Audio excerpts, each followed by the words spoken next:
almost 10 o'clock over here on a really humid Saturday night. God, it's like so hot. You can even see the image going in and out. I think that might have been a bird. Been a lot of birds lately. You gotta forgive me, I'm feeling a little like I might be getting sick. I don't think I am, but just a little bit nasal. But yeah, what's going on, everybody? Hope you're having a great Saturday. Moon just coming into view, really high on the plane.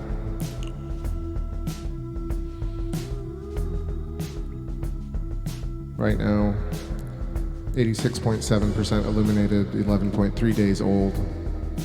Really high up there at 50 degrees on the ecliptic, with 3 stars kind of in its wake. Aquarius, I thought it was El Nashir.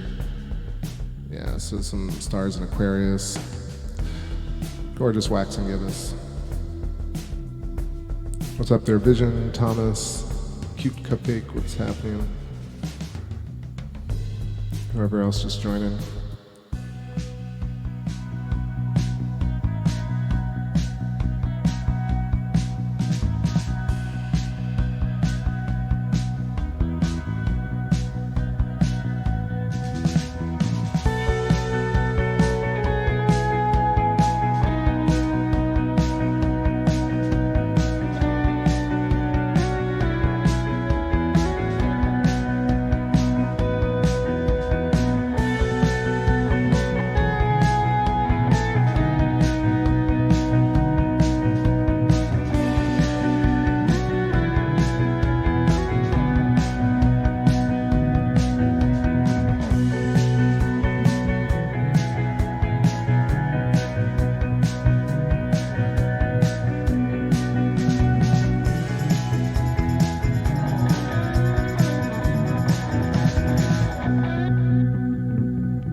What's up, Super Must See? You want me to play Catch? Want me to play it live, or you want me to play the recorded version?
all here and listen to this.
Yo, that was a little catch. I was trying to solo over it, but I realized I already had like 10 solo tracks going.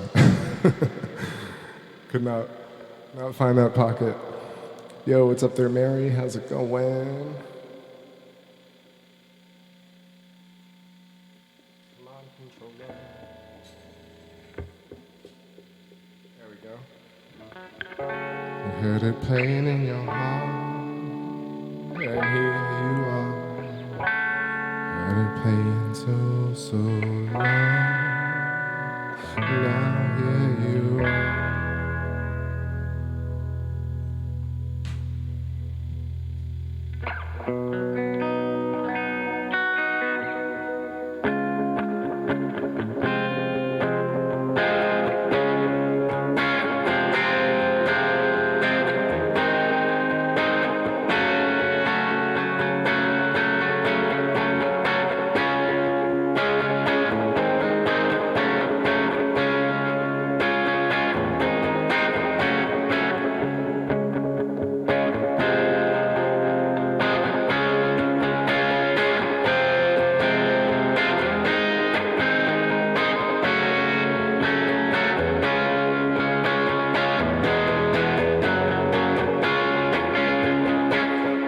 this is something, let's see.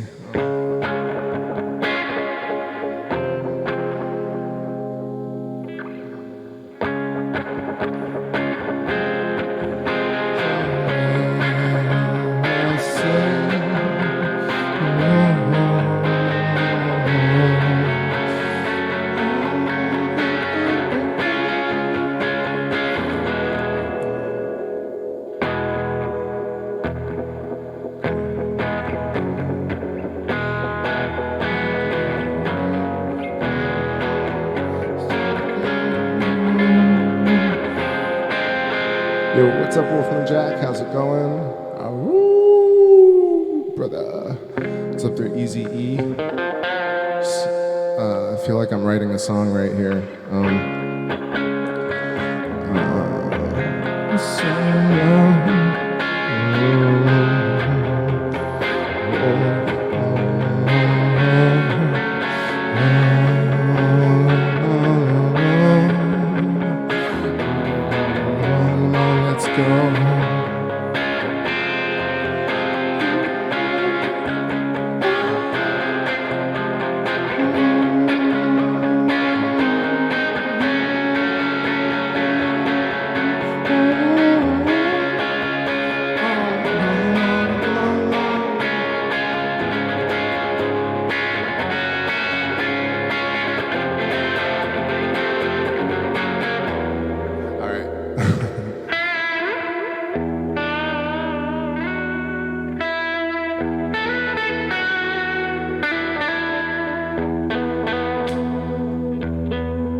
Yo, let me know if the levels are okay. You know if I'm coming through alright. I mean, I want the lyrics to be clear, but I want the guitar to be powerful, so. Yo, what's up there, Rebecca Brown?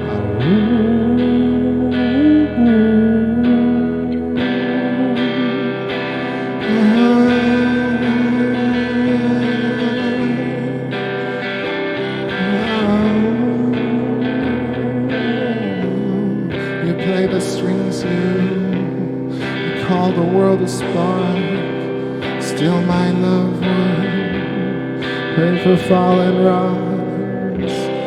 You didn't hear me though, you broke this world apart. I'll search for better days, we'll go all the way. Oh, the silent show's going on. You're captain of the stars. Don't be afraid, I'm not ending the show. I haven't played this one in a long time.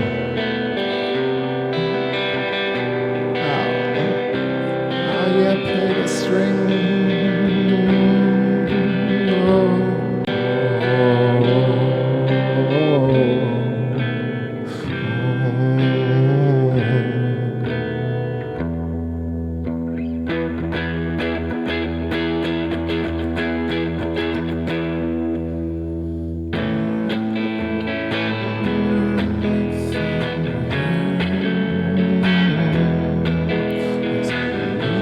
Operator, turning the lights on for you. Operator, turning the lights on for you. Operator, turning the lights on for you. It's the lunar operator, turning the lights on for you.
What's up, David? How's it going? Mr. Black, how's it going?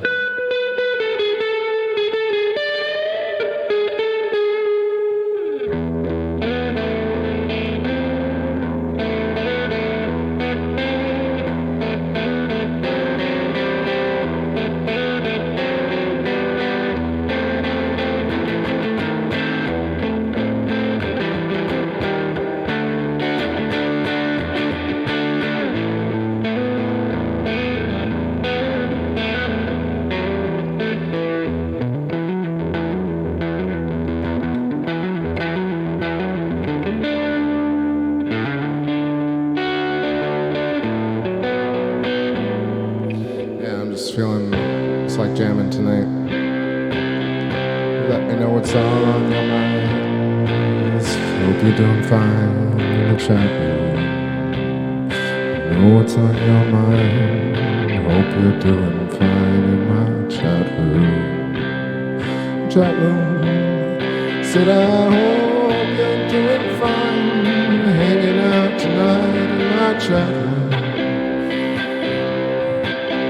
Say how do you? I hope you're doing cool in the chat room. The chat room, yeah. So cool. I hope you're hanging fine. Feeling so alive in my chat room.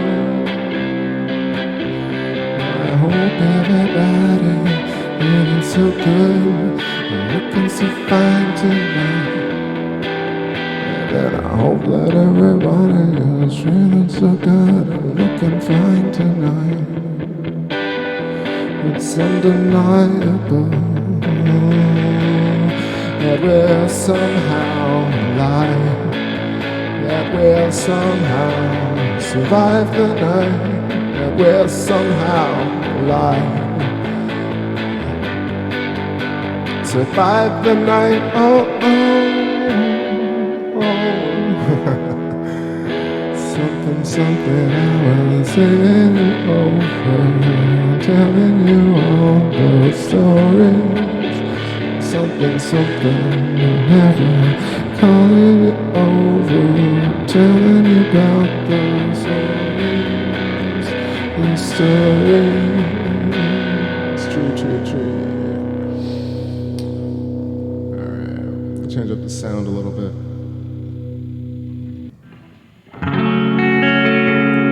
A little crispier.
What's up, Carolina? How's it going?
just trying to find a string of chords.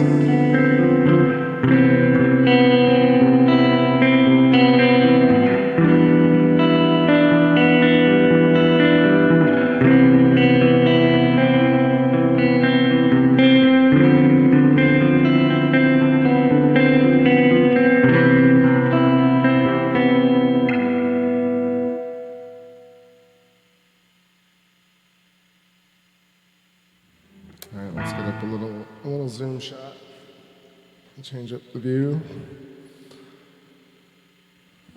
Humidity is maxed out right here. Intense and beautiful skies.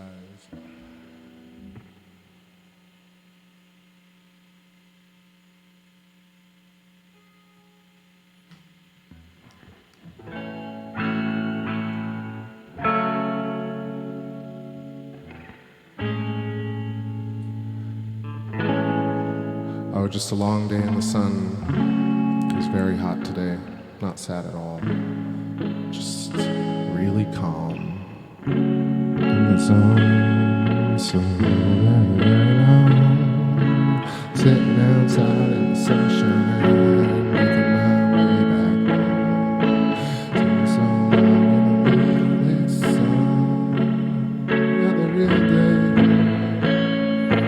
What's going on, Ellie Wynn? Oh yeah. Nothing wrong.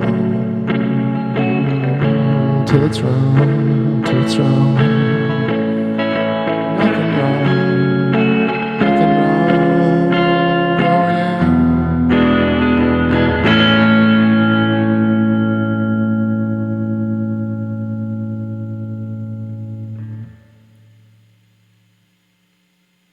Yeah, the image is like really kind of funky right now, but I'm pretty sure it's partly because the sky is kind of, I'm sure just like the amount of humidity is causing crazy chromatic dispersion on the image. This is one of those things seen before, but when it's cold. So I don't know, maybe it's a particular thing with the weather today. But you can see it like gets focused for a little bit and then it goes out. What's up, space buddies? Hi, Ellie. How you feeling tonight? How's Wingsley tonight? Tonight, oh yeah. I got this feeling tonight. Just thinking up some stuff.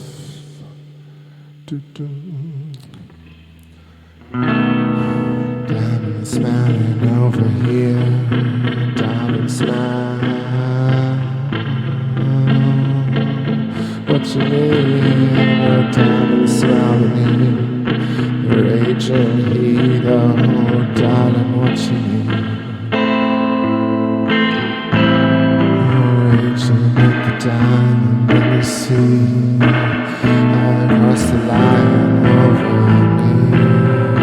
Out on the road, diamond falling the sea. Don't cast the shadows on the floor. Oh, don't pay homage to reveal the God. Diamond in your eyes, I saw you once passing by my friend. Sky you lay like a diamond caught up with the game. Don't treat me like a fool. How to go? Star maker. Take it back now, space in the hood.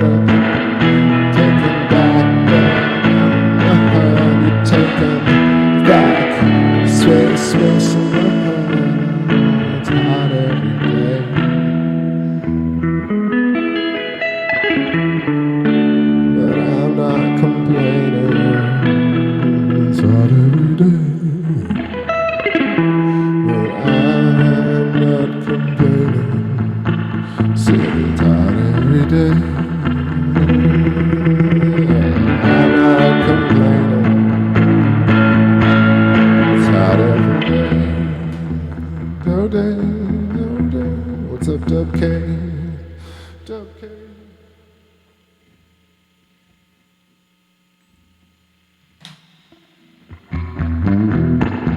See, there it is, already a little bit clearer as it passes through this area on the sky LCD, sky screen, star screen.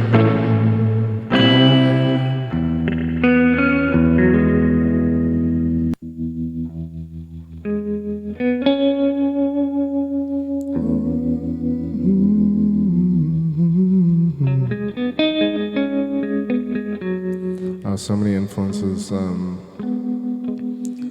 I would say, like, I kind of put together things. I don't know. Let's see. Probably the best way to say it is I've been influenced a lot by Bob Marley and Fela Kuti. So there's like reggae and Afro beat, kind of that kind of what do they call it? Like running a mantra in a song, kind of finding that loop. Like something that's good enough and interesting enough to repeat a bunch of times. Of course, with little variants. And how I be good. I don't know, Bob Marley, and then like the rock side, of course, Maiden, and Deep Purple, and Yes, and Rush, and Clicks and Clacks. But then recently things like Camel, Caravan, Gentle Giant, more Yes. It's so hot, it's crazy. Especially these like big ass headphones, and then kind of leaning into and 3 monitors, of course, toasting. Microwave radiation at its maximum, organic material. Oh, microwave is the love of the age. I wanna say, oh, it's your face. You know, and then like, you know, in the, what's it called? Smiths, Cure, all the 80s stuff, New Order, and then, you know, like Pearl Jam, Soundgarden, and that era stuff, and then of course all the Radiohead stuff, and Blue Oyster Cult, and ELO.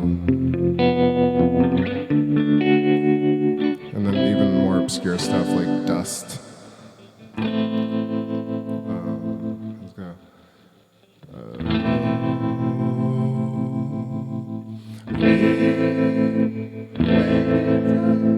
That's a little too high. Let's see. Lower. Waiting for something that is never coming, so I guess I'll just turn away. I know it's over, you could never make it, so I guess I'll just pull away. So that's like a piece from this album called Hard Attack by Dust. It's a trio, and I think it was like 1980, 81 when I did this. And it's really right in my range. So I kind of go back and listen to stuff from the 70s and 80s. I realize like I sound like a lot of those cats, but even stuff that I hadn't heard, I feel like I sound like things that I end up discovering that I sound like. Traffic, yeah, Traffic is awesome. Jonathan Wilson. Yo, drop me a comment if you want me to check out any links or something in the video after. Your drummer? Oh yeah, awesome, man. Man, space and music go hand in hand. And I just like playing like real raw and like messing up and like doing wild stuff. Like, you don't have to be too perfect. Things are just like way too perfect nowadays.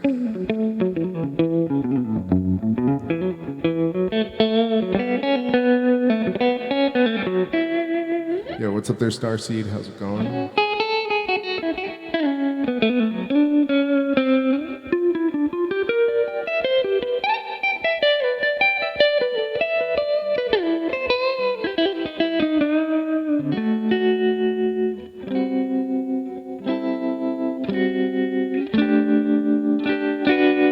Yeah, let's do some covers. Why not? Yeah, I know my voice sounds really languid and stretched out tonight, but you know, streaming this heat, man, I'm just going real slow, real slow.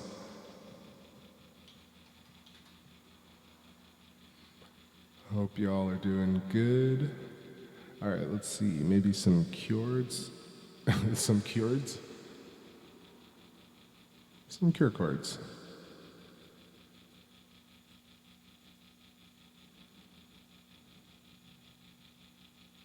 I got Head on the Door like when I was a kid, and that album like really was just crazy.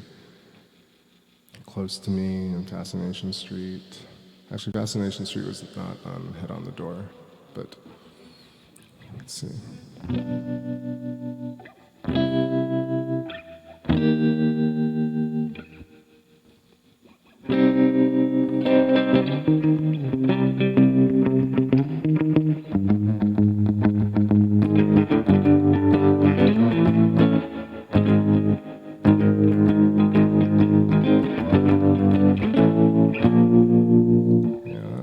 Chords don't look right. Probably A sharp. It's opening time down on Fascination Street. So let's cut the conversation, get out for a bit. Cause I'm feeling all faded and paling. I'm begging to drag you down with me. Kick the last nap. Yeah, I like it, babe. Like I like you to scream, but you open your mouth. I cannot be responsible for quite, God damn it, quite what goes in. Don't you care what comes out? Just pull on your hair and pull on your powder. Let's move to the beat like you know that it's over. Slip going under, slip over my shoulder. So pull on your face and pull on your feet and let's hit opening time down on Fascination Street.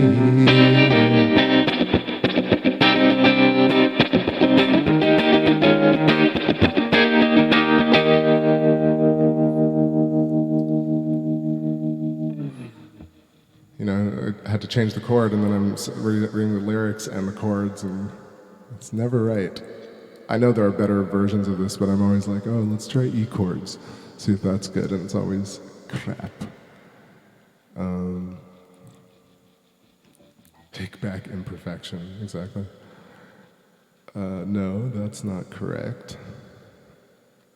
Friday, I'm in love, but it's not Friday, that's not gonna work. Doing the unstuck. Perfect day for doing the unstuck. Sometimes some of the songs are not the easiest to sing. In Between Days is great. Just like Heaven, that's a simple one. Yo, what's up, Jacqueline Elvira Moreno Alvarez? Or is it Elvira? Elvira.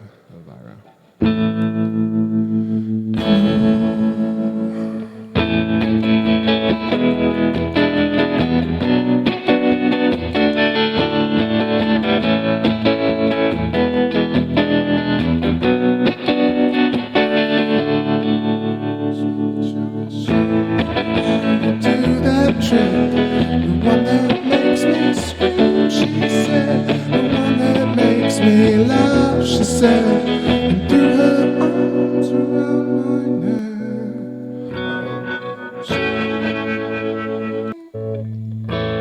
That's a little better.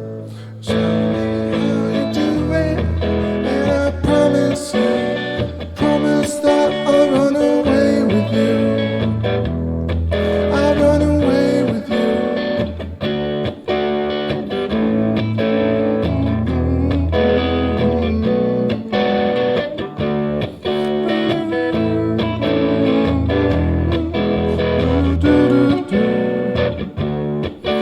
I'm spinning round that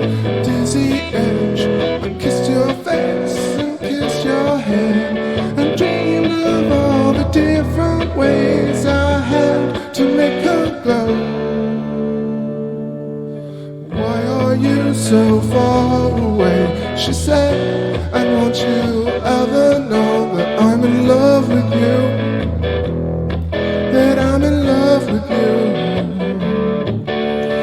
You, soft and lonely, you're lost and lonely, you, strangest angels. I'm dancing in the deepest oceans, twisting in the water. You're just like a dream, oh, just like a dream.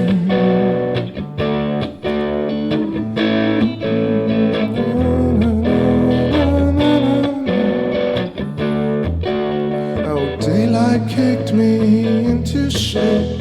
I must have been asleep for days, and moving lips to breathe her name. I opened up my eyes, found myself alone, alone, alone above the raging sea.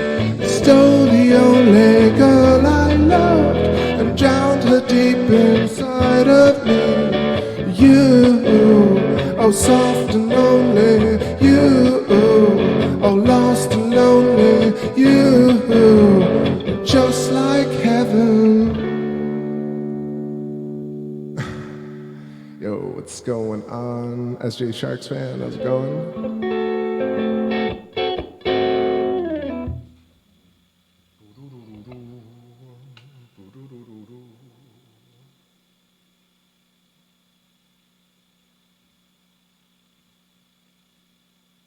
Yeah, I like this one a lot, but it's, I think I gotta be a little bit warmer to hit it right.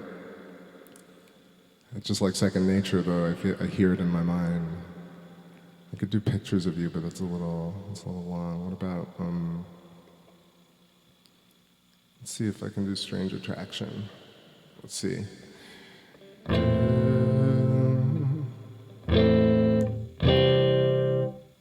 Definitely need a little more.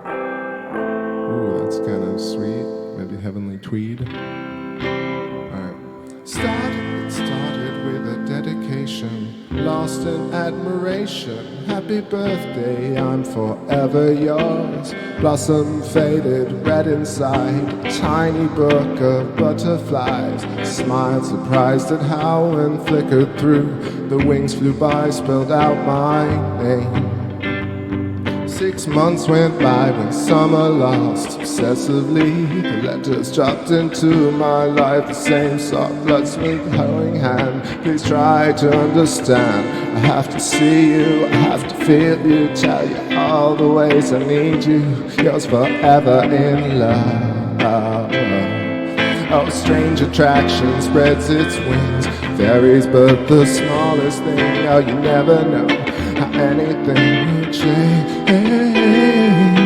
Strange attraction spreads its wings and alters but the smallest thing. Oh, you never know how anything will fade. Where does it go to next? 2, 3. The years grew old incessantly. She wrote to me, she'd started smoking poetry. I laughed in recognition of her favorite phrase. She pulled me in, I answered her Christmas cards of sepia, arranging when and where and how the two of us should meet. Her opinions were well prepared, a nervous smile. Couldn't take my eyes from her. She whispered, can I use some of your lipstick? It was perfect, so believable.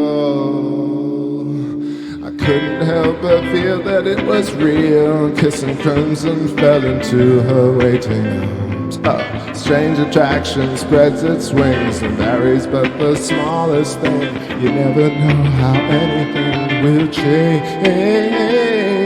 Oh, strange attraction spreads its wings and alters but the smallest thing. Oh, you never know, you never know. Will fade.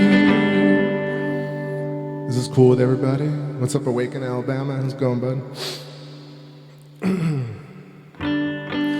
I'm so alone into the cold new year without another word from her. I wrote to ask we could maybe meet again before the spring. The weeks went by with no reply, till once for my birthday came. With it my surprise, this time nothing was the same. I'm sorry, blame infatuation, blame imagination. I was sure you'd be the one, I was wrong. It seems reality destroys our dreams, but I won't forget you. Blossom faded to red inside, a tiny book of old goodbye.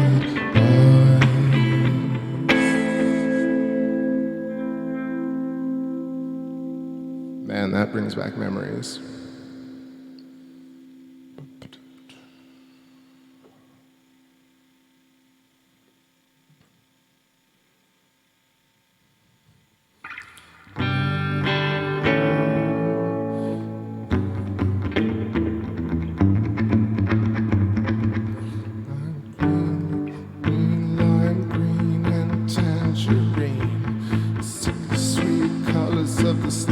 I'm seeing lime green and tangerine. Sickly sweet colors of the devil in my dreams.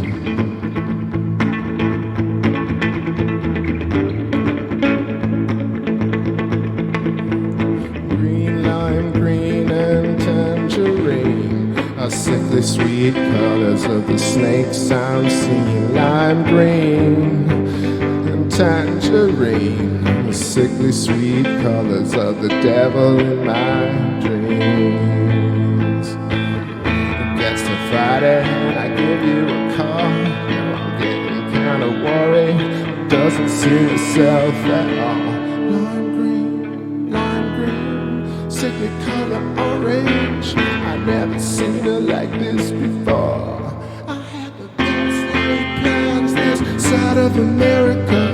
Started out in church and finished with Angelica. And made me so Snow White smile. Can you dig it? Can you dig it? I had the best laid plans this side of America. You started out in church and finished with Angelica. Red and blue soul with a Snow White smile. Can you dig it? Can you dig it? Can you dig it? Y'all know this one? This one's a little later in the Cure years.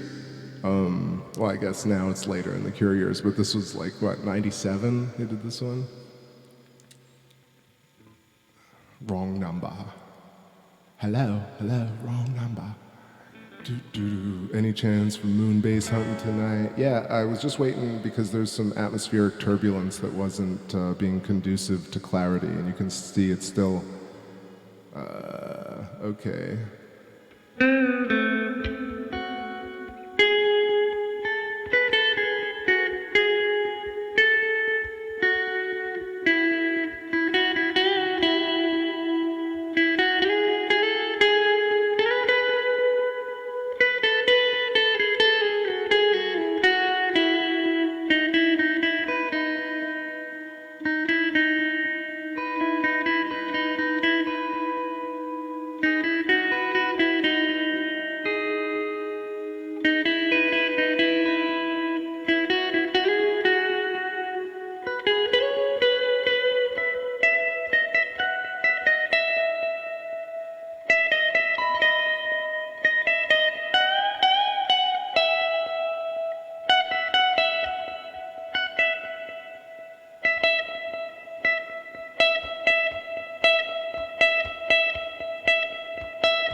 What's up there, Tom?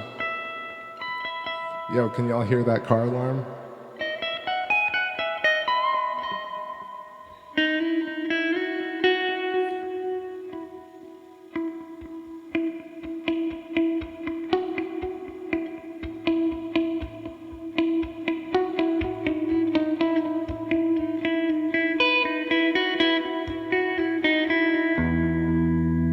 Oh, now we know car alarms are an E.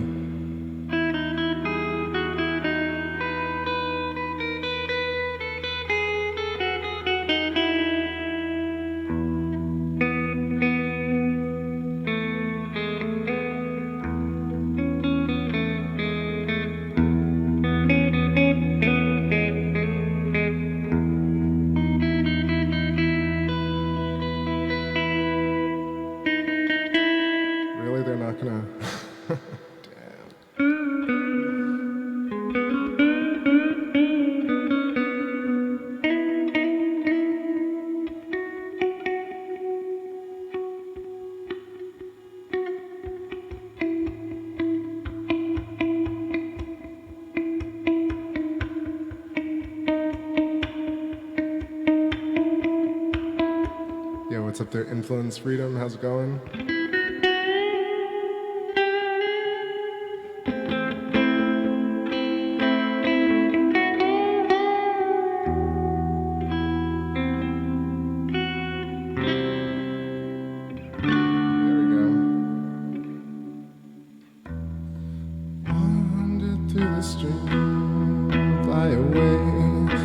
Sinking body,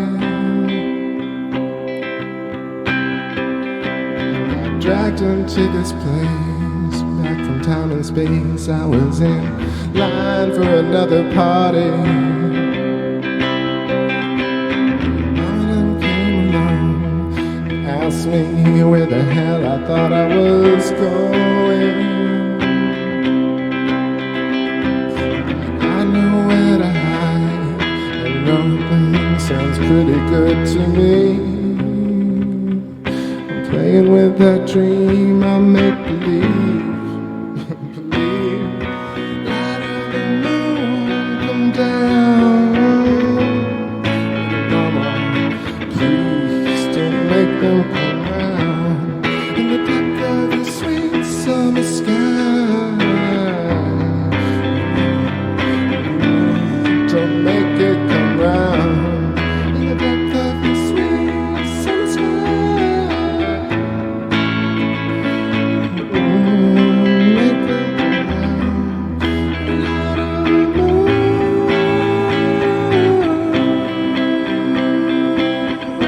Yeah, yeah, yeah.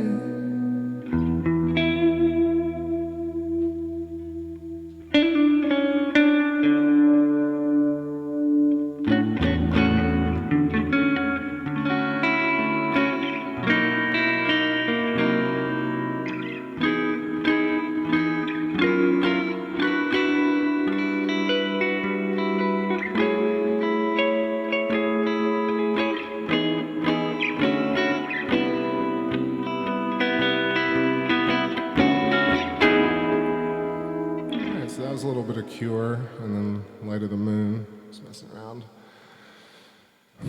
Let's see what else. Should I do a little more Cure, or you guys have another band suggestion? Love Cats, Last Day of Summer, Blood. I remember that one. Do. This one's cool. I don't think I've ever tried this one.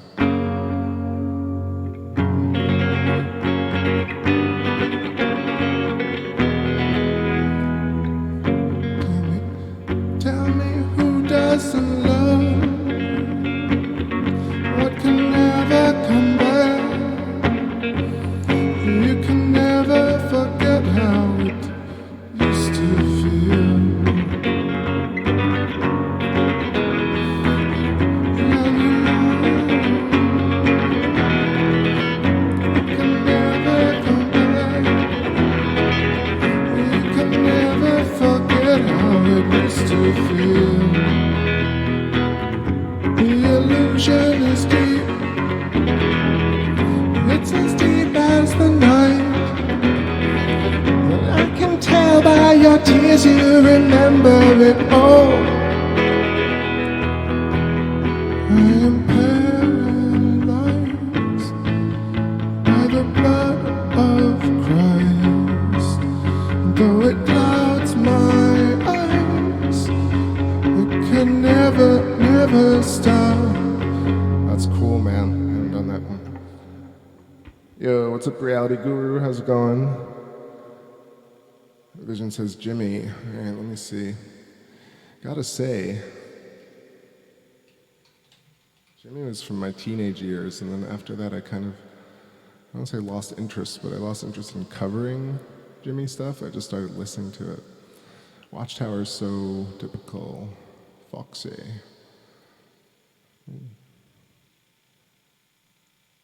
Let's see.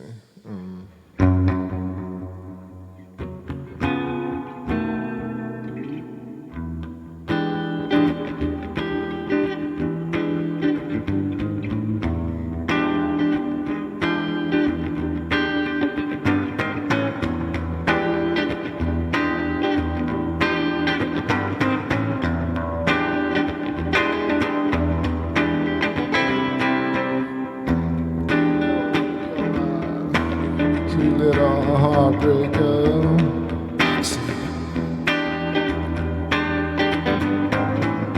You know you are a sweet little lovemaker.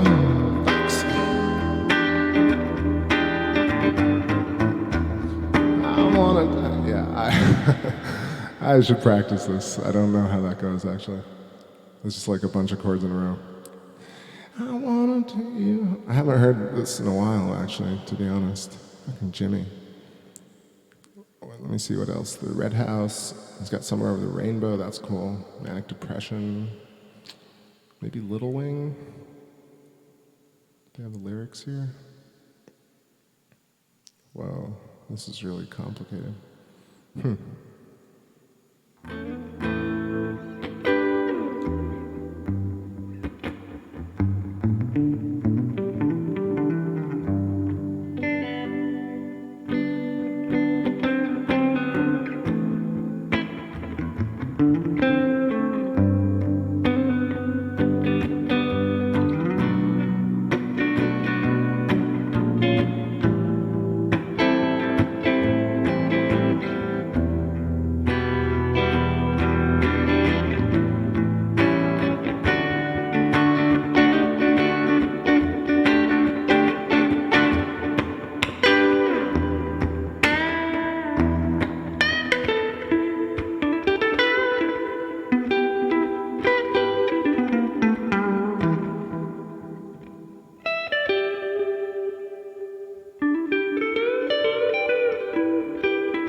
Could do metal, but man, I don't know.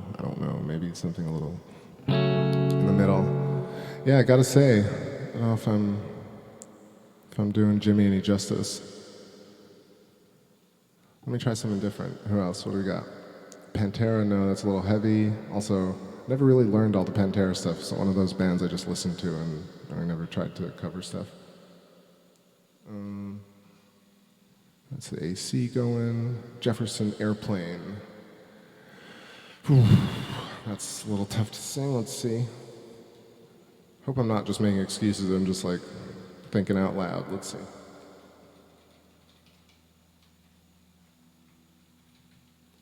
Jefferson Airplane, Tampa. Jefferson Airplane. Chords. White Wabbit.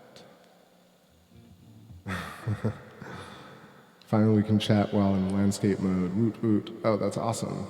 Sweet. Pretty sweet. Okay, so High Flying Bird, Marty, Hearts Marty Ballin. Yeah, Marty Ballin died recently, I thought, too. White Rabbit. I should try White Rabbit. I've never really tried this one.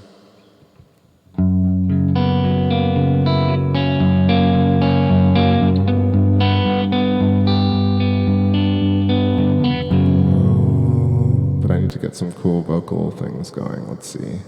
Duplicate that track. Get me over here. Give me a little experimental stuff. Hello. Hello. That's pretty sweet. One.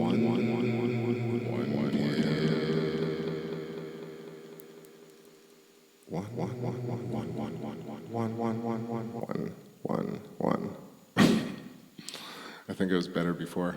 Let's see. Vocal settings.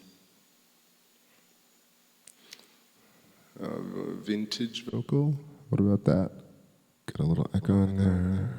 Okay, that's good. And then maybe a little reverb. A little verb. One pill makes you larger. One pill gives you indigestion. Where are we? All right, back here. Hey, what's up there in Los Brooklyn? How's it going? It's trying some Jefferson Airplane over here. All right, there we go. Okay. One pill makes you larger, and one pill makes you small. And the one that mother gives you don't do anything at all. Go ask Alice when she's 10 feet tall. And if you go chasing rabbits and you know you're going to fall, tell him I hooked up smoking caterpillar has given you the call. Just call Alice. When she was just call Alice. When she was just small. When then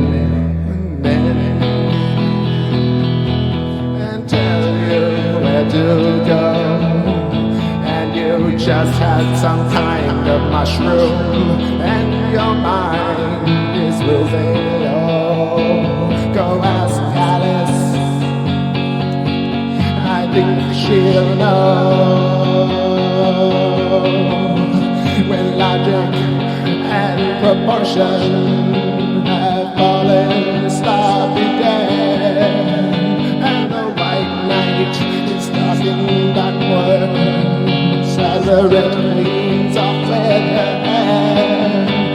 Remember what the dormouse said. Feed your head.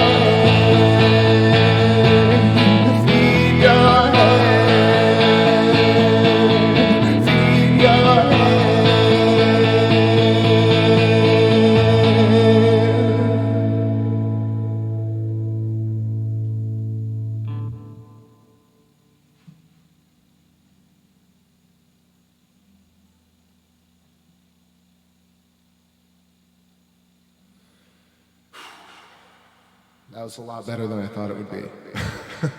It's funny how muscle memory just pulls in a song sometimes. Like the Jimmy stuff, like no dice, but then this, I was like, oh shit, I know exactly how to sing some of these parts. I gained my Austin powers.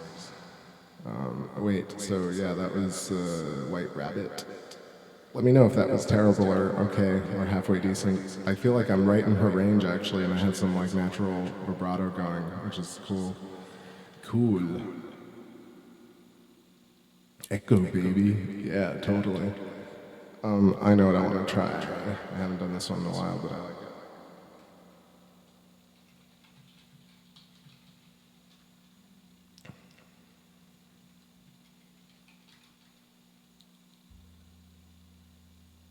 Maybe I'm wrong and everyone doesn't like it as much as I do, but is that correct? No, then need it in an E minor, that would be great. Thanks. Yeah, groovy, baby. They made up their minds and they started packing. They left before the sun came up that day.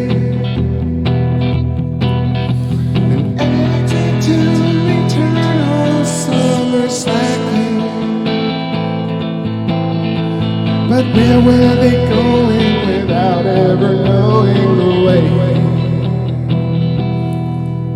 Alright, I'm gonna try this maybe in a different key. They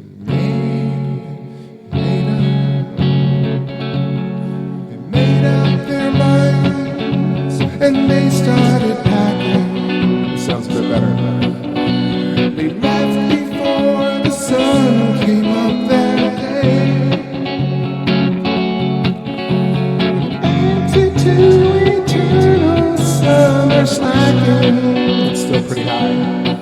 I said, where were they going without ever knowing the way? They drank up the wine and they got to talking. Said they now had more important things to say.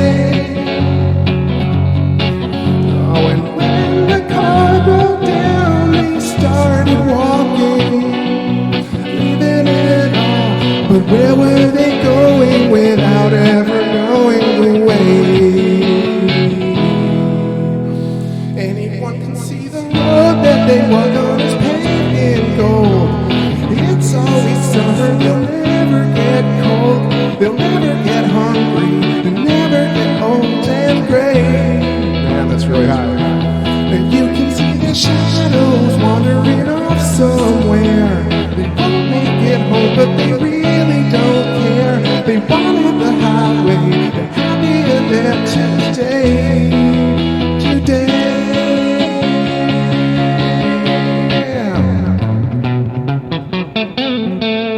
I'm not gonna kill my voice with that one. I just wanted to check. Cracker rabbit. Silly rabbit. Fast ball for keys.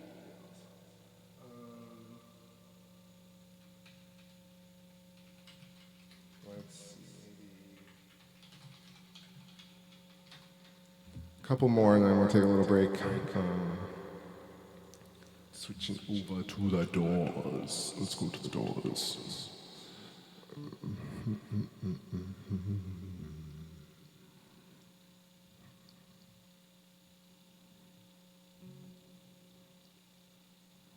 There we go.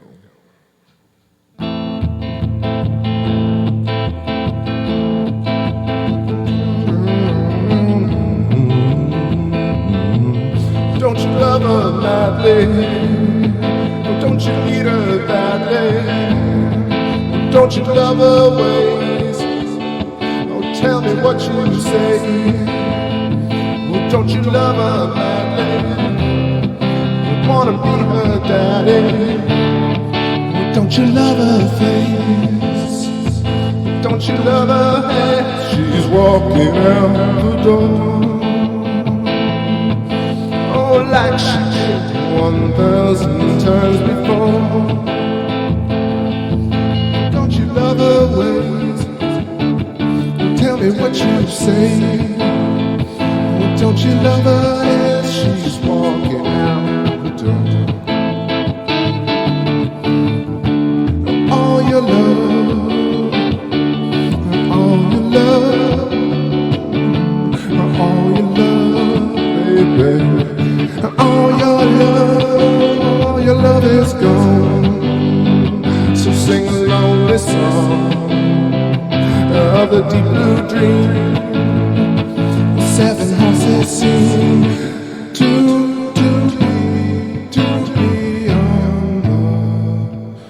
be on the right. Mark.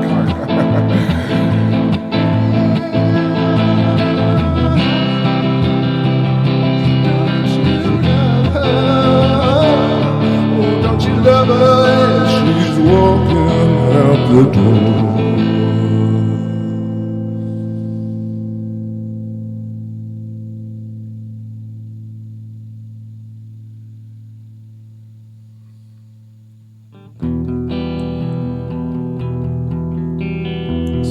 Strange days have found us. Strange days have dragged us down. They're going to destroy our casual joys. Don't wait for a new time.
That was so weird. My whole audio interface had to reset. That was weird.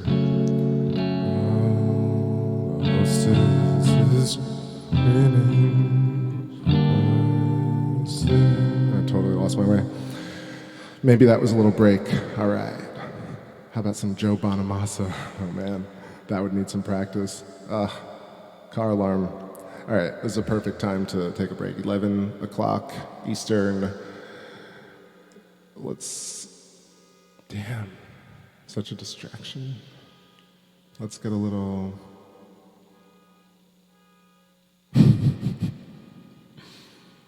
All right, back in a few.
on your bones,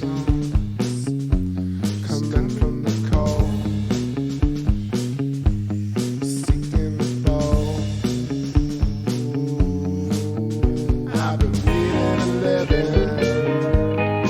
I've been reading to living. I've been reading and living. Just to read and to give it. Since your weird fine head and your cat's so touched and your white-lipped dove that you love so much. Now I know what you do with your hallelujah. I know how you feel with your hallelujah. I know you some bones with your hallelujah. Let's just fuck shit up and call it opportunity.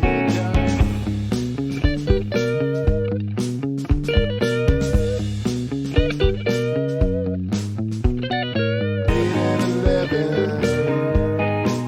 I've been reading to living. I've been reading and living. Just to read and to give it.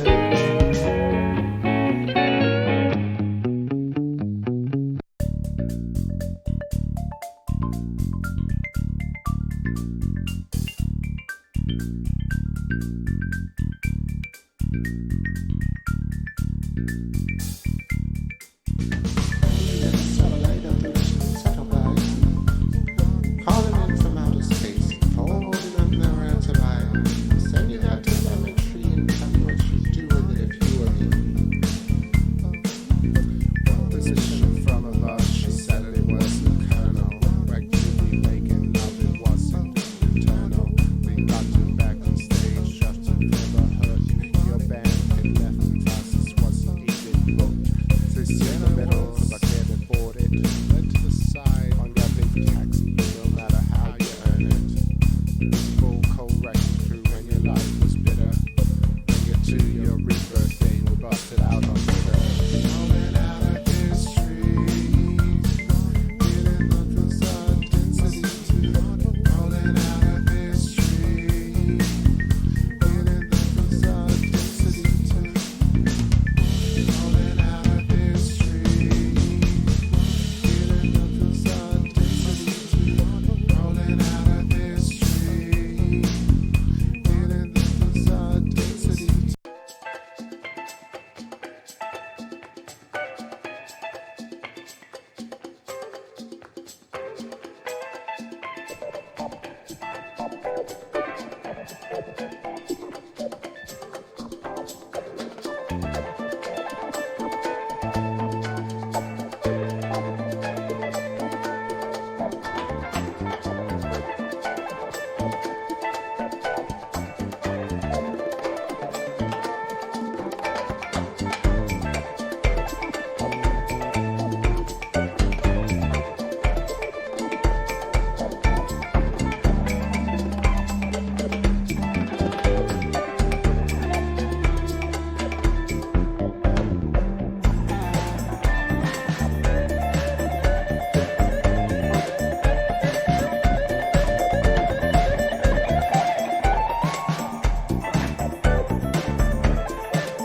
Yo, what's up, y'all?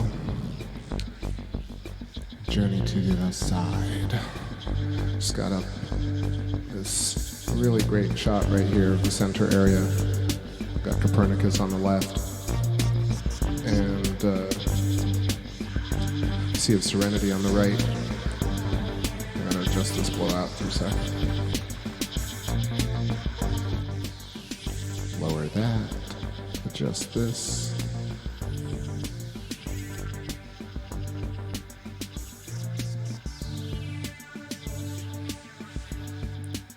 That whole mountain range, that's the Apennine mountain range.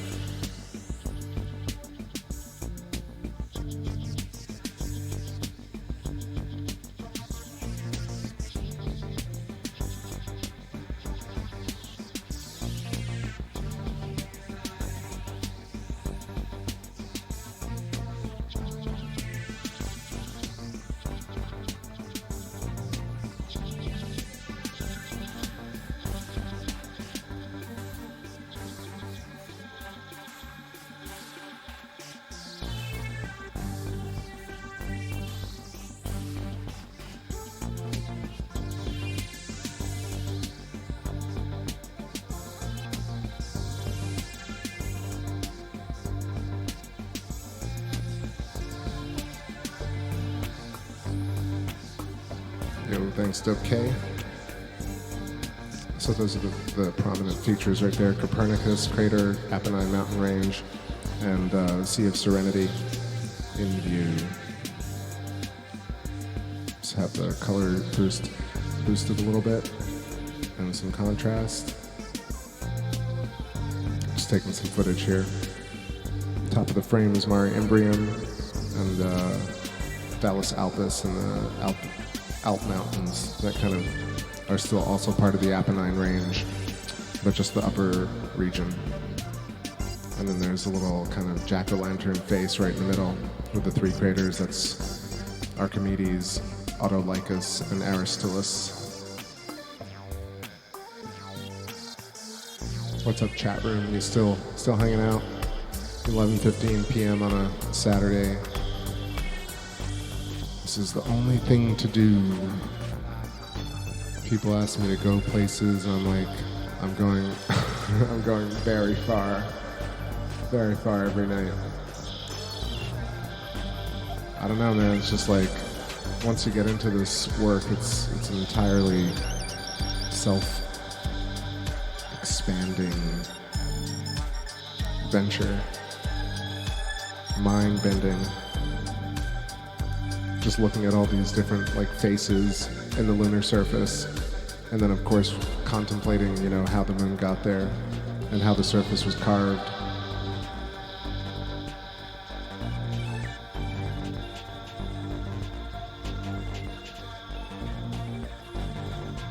Copernicus obviously having some really interesting markings coming off of the central area. That stuff definitely looks like Lichtenberg electrical patterns. And then you can also see some separation in Mare Imbrium, Sea of Storms coming up in the middle of your screen. So you kind of see the greens and the dark gray green separation. Those I feel are different levels of titanium and iron. But of course it could be a whole thing of just the way the charge of the moon kind of affects optics. It was so interesting, like, just playing with the focus knob, like our eyes don't really go out of this crazy focus and get that's just what's so fascinating about optics is your eyes just are constantly focusing on this one on certain points, and you can never really go out of focus. I mean, yes, you can lose sight and kind of get blurry, but it doesn't really, it's not the same as kind of moving the scope dial all the way and getting those donuts. And so I was wondering, like, if your eyes really went out of focus like that, essentially the entire world would be just vibrating light. And it's that kind of simple, in fact. I don't know, am I just rambling? Yes, but I was thinking about it last night. I'll show you what I mean. We'll go to a star, and I think you guys have seen when I have the star and I kind of take the focus knob to the left or to the right, and it turns into this sparkling kind of spectral donut torus. Well, obviously the center of the scope is in that middle, but essentially the light loses focus point.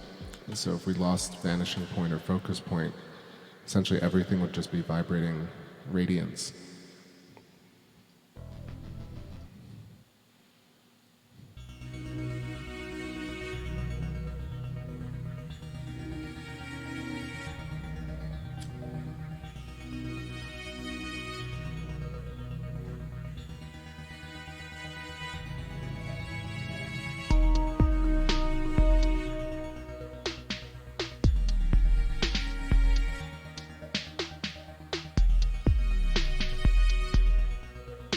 Yo, what's up there, yo Q?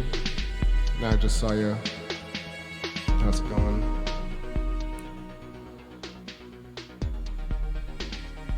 Alright, so let's go south. Take a look at this region with Mare Crisium and Sea of Tranquility.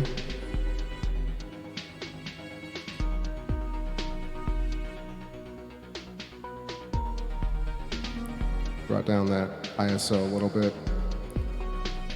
Signal to noise and kind of getting the contrast right. Pretty sharp edge. I feel like the focus is getting steadier.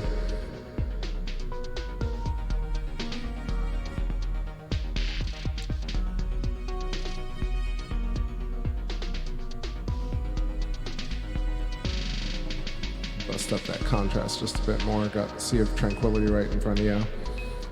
Proclus to the right, and then with Mare Crisium. YoQ says, what is your thought about the fake moon China wants to build to cut the cost of city lights? I don't know, man. I swear, like, the stuff that comes out is just so insane at this point that I can't take it seriously. But I know they're doing crazy shit. Like, I can imagine there are a bunch of stars that we see in the sky that are probably artificial stars. And like objects, I'm sure, like it's definitely happening, but like, I don't know. Also, all the media from China that appears in American news is just so fucking strange, excuse my language. I can never take that stuff like, I don't know, it almost feels like China doesn't even exist. It's like a story that's told in America, but I don't really know anything about that. So, I mean, if you see those, especially the reports on space stuff that China is doing, it always looks so hokey. It looks like it's from the 90s, and some Tom and Jerry shit's gonna come on after it. Maybe I'm just really cynical. Yeah, so fake.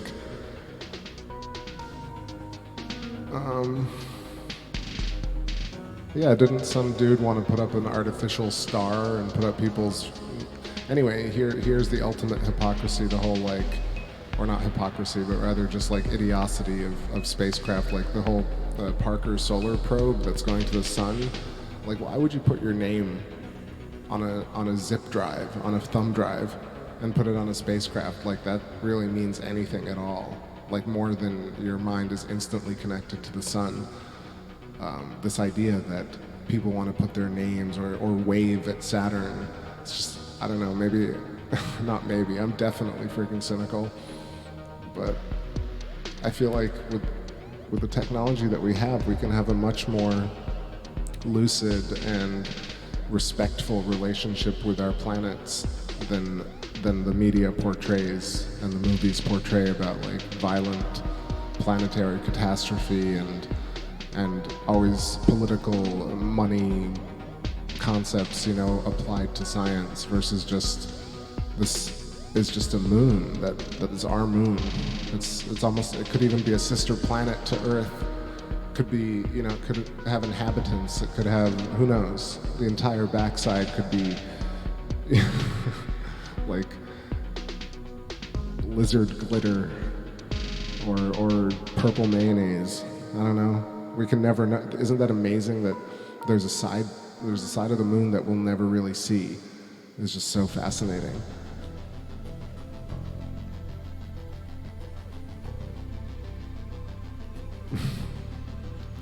Dubcase says, truth is stranger than fiction.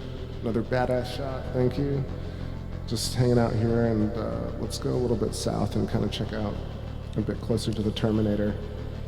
Switch up the contrast boost and see it's so drastic to see this to the right side. All right, so Gassendi crater. No, that's not Gassendi, is it? Let me check that. That is... Yeah, it is Gassendi crater, hell yeah. This kind of large-ish crater here. I'm gonna label it instead of just talking.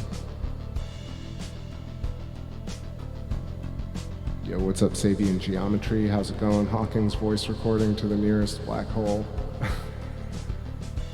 His language, like the way he talks about space, was a black hole. Him and a bunch of these people just sound so depressed about space that I feel they're like so full of it.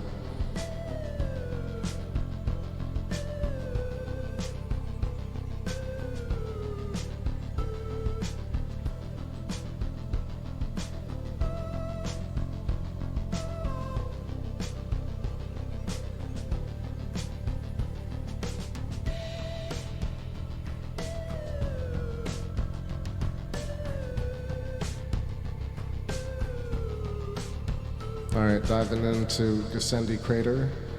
I'm gonna label that.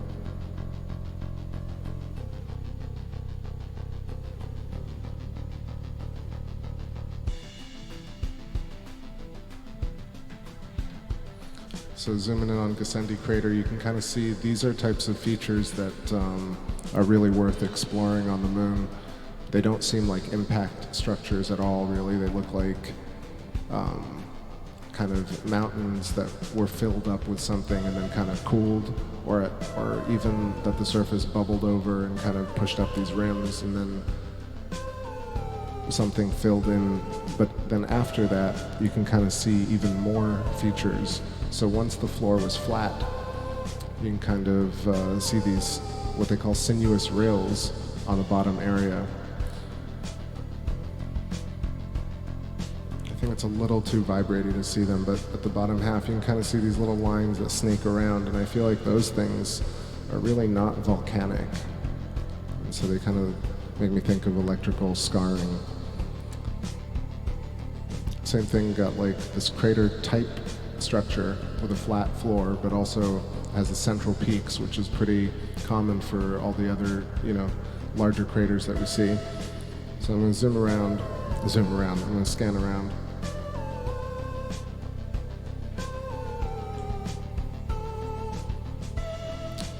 So that Gassendi crater was on the rim of Mare Humorum. Just Humorum.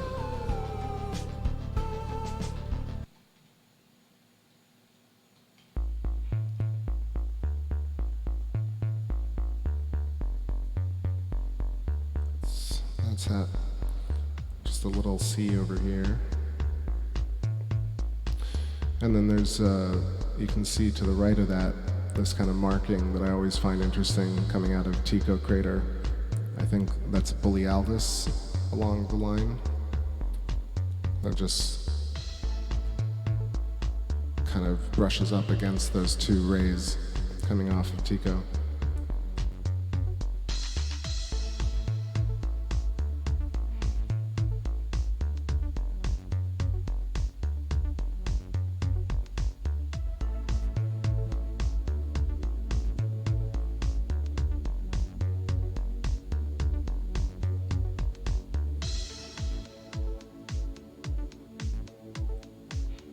So this is, well, no, just saying Borealis,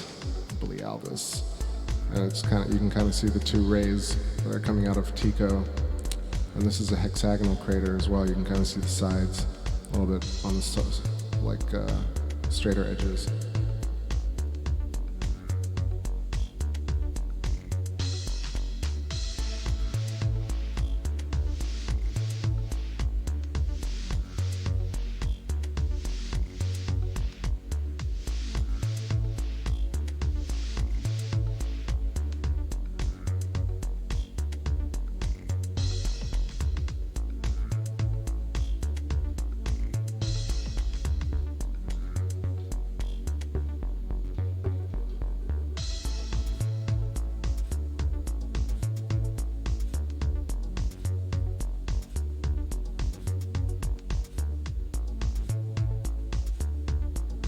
And this area looks really dope. Agatharchides. I guess I'm saying that okay. This kind of, let's see what they call it. Damaged formation partly submerged by the lava of Oceanus Procellarum. Steep slopes supporting many craterlets. Agatharchides F to the southwest, extensive flat floor filled with dark lava, the central ruins of a mountain.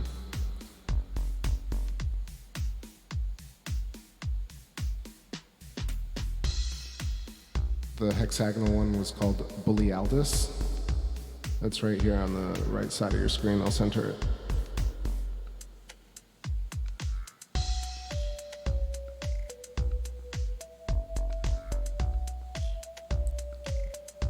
So where I put the text right now, that is literally in the middle of that kind of, it always looks like a smudge of a finger through butter. That's what I kind of compare it to in my mind. I can't get away from that, but it's basically two parallel rays that are going, I don't know, like 300, 400 kilometers in parallel away from Tycho crater. And then this is one portion of it, and then Borealis kind of shoulders it right here. So if we follow it down, you'll see we'll end up right at Tycho. The trail kind of ends, but it's very fascinating. When we zoom out, you'll see that it kind of leads right to Tycho.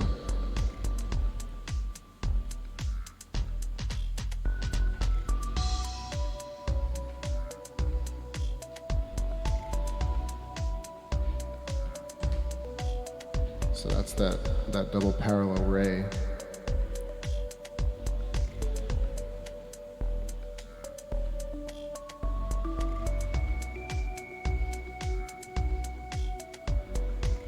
This is the 8-inch with that new 6-inch mount.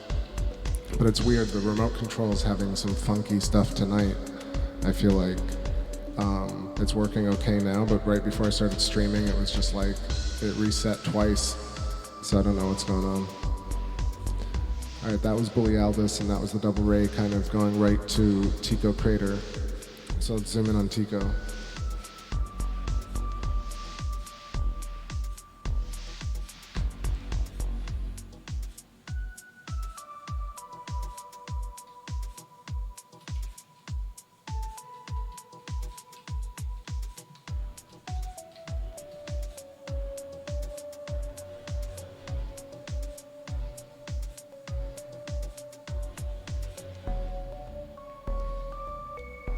So you can see it's kind of, it's this particular waxing gibbous phase where, you know, like from the distance, Tycho looks like its normal kind of belly button type feature, but when you zoom in, the angle is very particular. It's kind of elliptical. It's a lot less, usually it's very round. It's almost more circular. So we're getting this kind of elongated version of Tycho. I put on the screen right there. Tycho Brahe, talked about him. He was a Danish astronomer. And this is quickly size reference. Tycho is 86 kilometers in diameter and 4,800 feet. Sorry, 14,000 feet. So you can kind of get a sense of like, it looks so small to us, but it's really giant. But who knows, really. What's going on in the chat room? Nice visuals, thank you. Take back. Do any of the Orionids travel between the Earth and the Moon?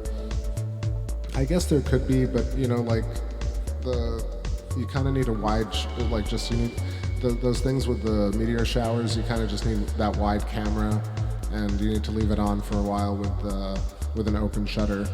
I don't think I've seen things like that pass in front of the moon, but who knows? You know, like.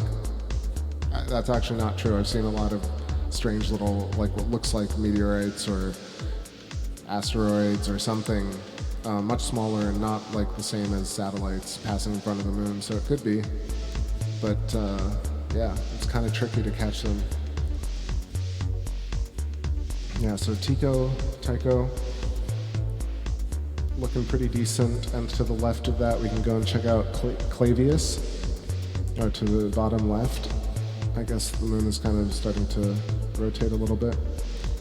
Clavius looking really good tonight, very elongated, even though it typically is an elliptical kind of crater. Right now it's being stretched quite so much. The largest of the little craterlets in the crater chain is called Rutherford, and then Porter is the one to the top right.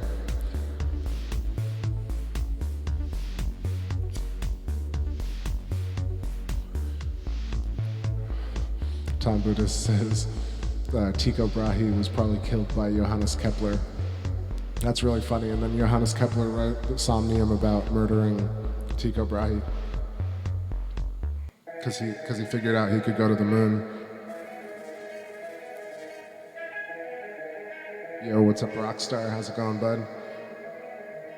YoQ says, do you keep all the footage you record on hard drives every session since you started? So it's getting a little crazy, to be honest. Of course, I curate a lot of it, and so I've deleted, hundreds of files, but I just got my first 8 terabyte hard drive, and double backed up like about 4.5 terabytes of 2018. 2017 is about 3 terabytes of data, and 2016 is about 2. So far it's about 8 or 10 terabytes of data from TakeBackSpace. And then I have a folder which is all like a bunch of the I re-downloaded some of the shows that I didn't record from YouTube, so as MP4s. So I'm trying to back that up. Like, I feel like even if the channel kind of got wiped, dare I put that out in the universe, it would be okay, whatever. But yeah, I've tried to back up almost everything, just so that I feel like the whole point that I'm trying to do here for me, or like not the whole point, but one of the main things for me is logging, astronomical data in this period of time. It's a very simple concept, but it's like, I feel like that's something it's a noble, it's like a very light noble cause. It's like our ancestors did that. Like there must have been a scribe, sitting and like marking all the cave walls or whatever, or the huts, or the rock structures, and kind of marking the data. So I feel like that's what my role is, to kind of log our astronomical record of the time, as long as I can. Kepler took over Brahe's work. Yeah, I was reading about that, but I think a lot of people got their hands on Brahe's work, and Kepler was also I feel like he was hunted for certain things. But I don't know, some of those records are just very, it's hard to get a grasp on who's telling what, or which point of view it's coming from. Because a lot of the history is just completely made up. Or at least stuff you think is real is like an entirely different story about maybe a relevant figure. So check this out. I think this is Schiller or Schickard? Yeah, Schiller crater. Man, I'm fucking, excuse my language, feeling pretty decent about, I'm just randomly naming things and I'm lucky tonight. All right, Schiller, this really elongated crater anyway is just kind of ridiculous looking tonight. Stretch out hardcore.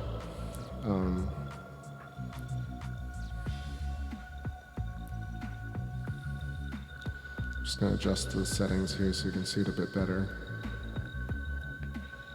Schiller, and then to the bottom right of Schiller, the kind of little round crater at its foot is called Bayer, B-A-Y-E-R. Dubcase, you should back up everything, log it all. Yeah, I mean, literally as much as I possibly can, I have done. So, but, also it's for the people who saw it live too. Like, some of the best parts are really just kind of riding through and seeing the weird stuff, and then seeing like all these features. For me, it's awesome because I get to see some of these features over time, and then you get to to feel like when one is the best version of what you've seen. So like even right now, like with this Schiller crater, I feel like I've never seen it exactly like this before. That's the whole idea of novelty with space, which I never understood before, because we always got those like super high resolution pictures of Mars, things that don't seem right, and pictures of space that just looked so like I was not part of it. But the way you look at the moon with this stuff, it just feels like we're really completely there, like hovering or standing beneath it. Here, let me adjust the brightness on this a little bit. So let's go north. Take a look at Tycho over there, following up its rays, Borealis, and then moving north, Oceanus Procellarum. Getting a little fast, but hold on, there we go. That's Kepler right there. We're talking about Kepler.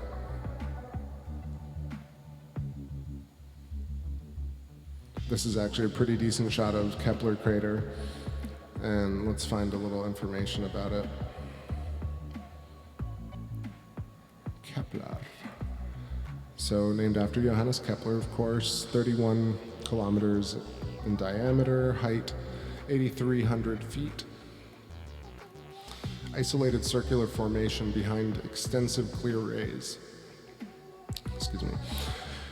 Steep slopes, especially to the south and supporting Kepler F to the west. High walls with light terraces.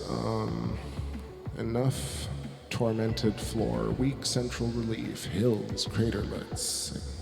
Observational level interest. Exceptional formation. Observation period 3 days after first quarter or 2 days after last quarter. So we're about 3 days after first quarter, which is basically 50% illuminated. Yo, what's up there, Lee Newt? Welcome.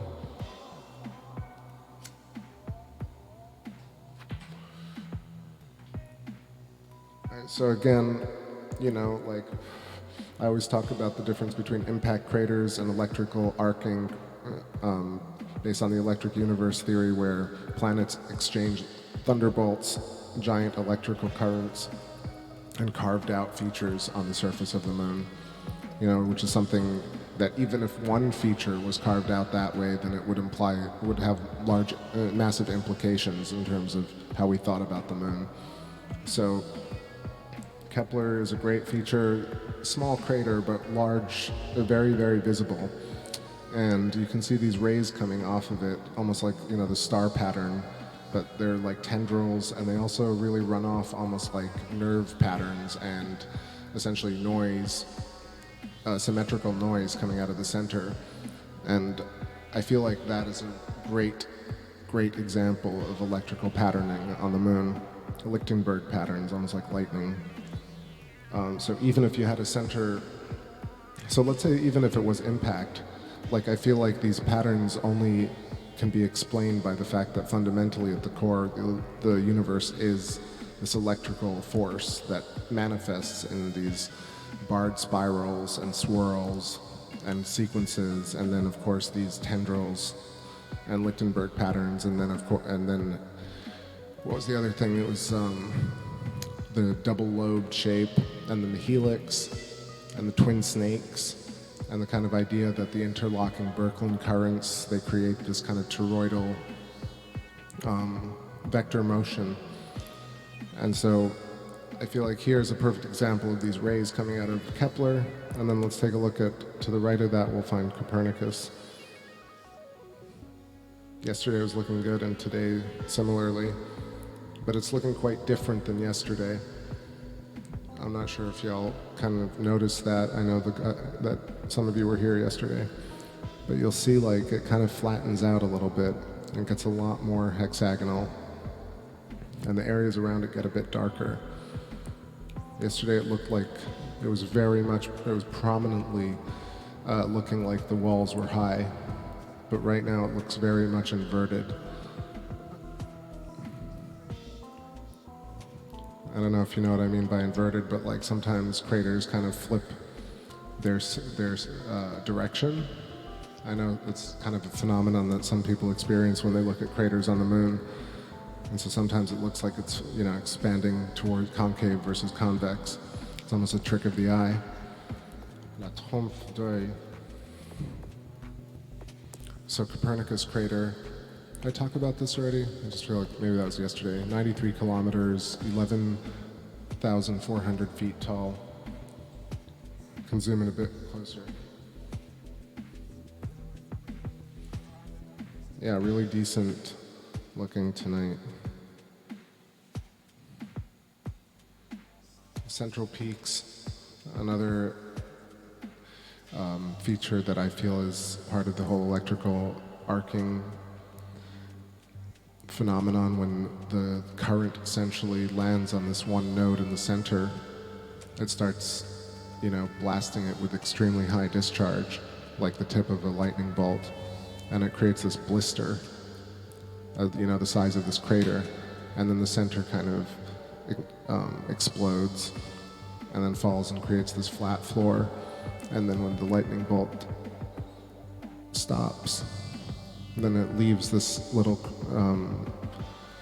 kind of structure in the center. It happens with a lot of these craters. It seems like that's what's going on. That kind of right at the center, you get that kind of lightning bolt hitting the surface of the moon, creates the blister, what looks like essentially a volcano. But then it kind of, maybe the blister explodes, and then you kind of get this residual flat floor and central peak. Hey, peace out, Jacqueline. Thanks for hanging out, as always. Catch you on the next one.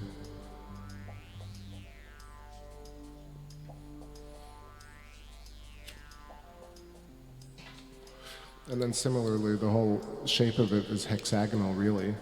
And then hexagonal patterns are essentially like 2D representations of cubes. And that means it's almost like crystal lattice structures created, in nature. And it's very obvious that we see this everywhere. Replicated on the moon, it makes perfect sense.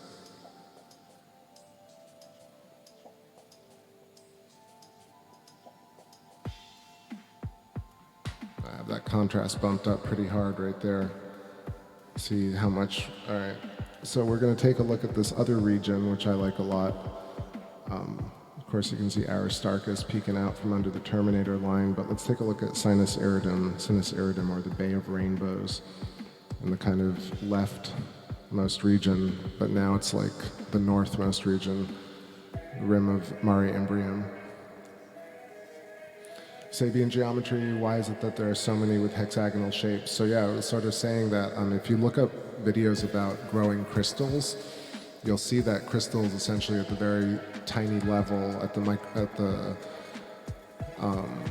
really at the atomic level, it creates crystal lattice structures naturally. And so naturally I feel like electricity kind of manifests as a fractal that way. Certain things manifest as Mandelbrot fractal sets, certain things manifest as crystal lattice structures in hexagonal forms. It depends on the resonance of the material, and there's a lot of visual proof for that. So I think if an electrical arc blasted the moon, it might create like a hexagonal blister, because fundamentally at the core, the lightning bolt itself, when you zoom in on it, is a fractal edge. And so it's going to create its own self. It's self-replicating, just like our bodies, really. I bet you our cells are somewhat hexagonal. So yeah, let's zoom in on this area, which honestly looks like an arc, like a C, but it's really almost the top of a hexagon. It's so crazy.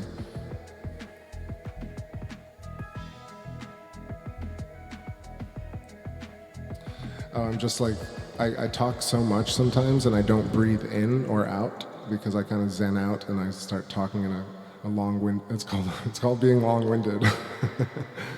So I'm a bit long-winded, and then I take a deep breath to relax my brain. All right, so that's Sabian. I hope I answered your question. Yeah, so we're here zoomed in at Sinus Iridum. I'm gonna label that real quick.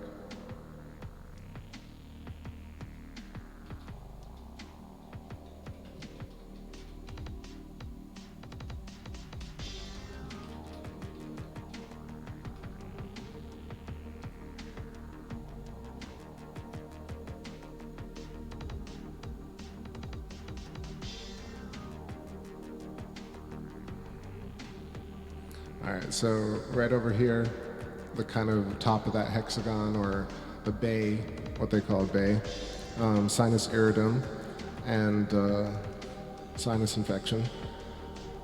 And so this is a region which is extremely fascinating, large area. I'm gonna just check out the dimensions on that real quickly. Real quick. Sinus iridum, 400 by 260 kilometers, or 240 by 150 miles.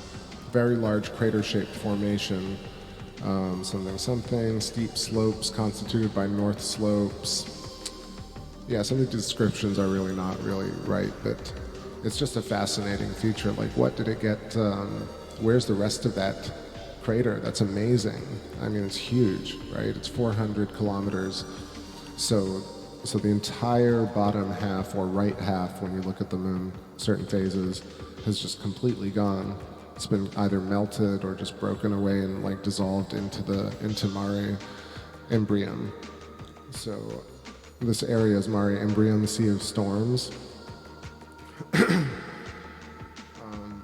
And we've got a couple of little craters above that, Bianchini, and then Sharp and Louville are those kind of three small craters coming off the top. Also, I'll just put a little mark.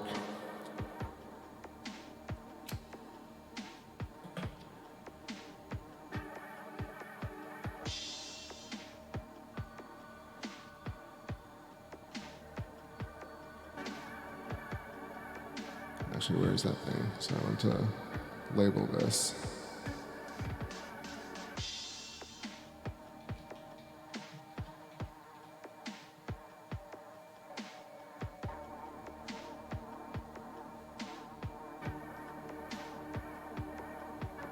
Like, I think this feature is really incredible.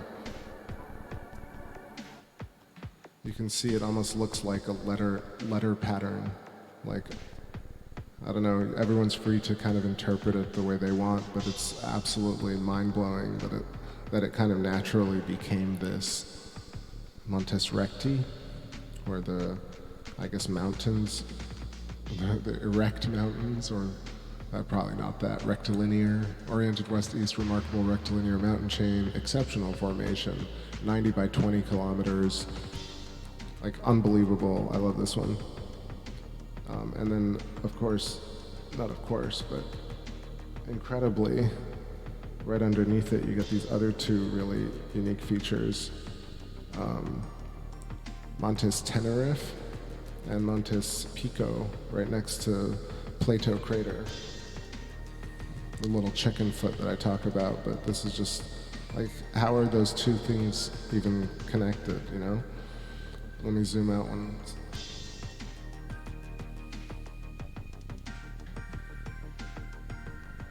Take just a little bit of this footage, because now you can kind of see the focus is really steadied. Ooh, sorry.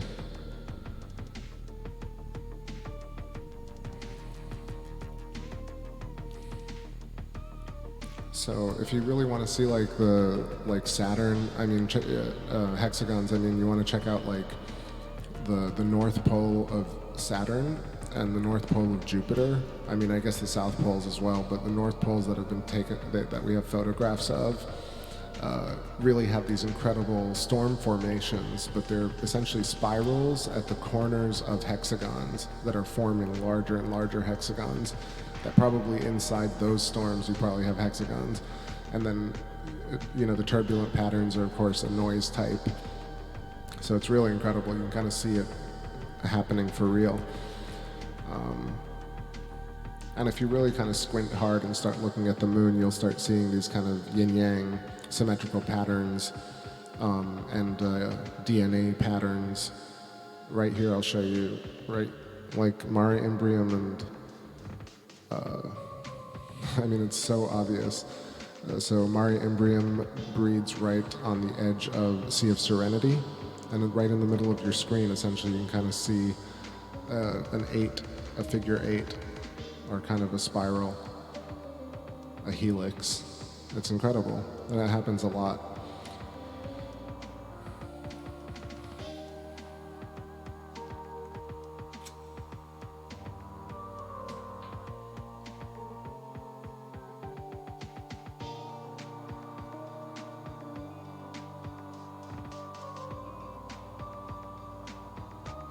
All right, so I'm going to talk a little bit about this region because I guess this is the best time to do it. Like right in the center of the moon right here, there's a region and it is called, where is it? I guess the moon's not rotating on the atlas, so how do I do that? So that is, it's Mare Vaporum, the sea of vapor.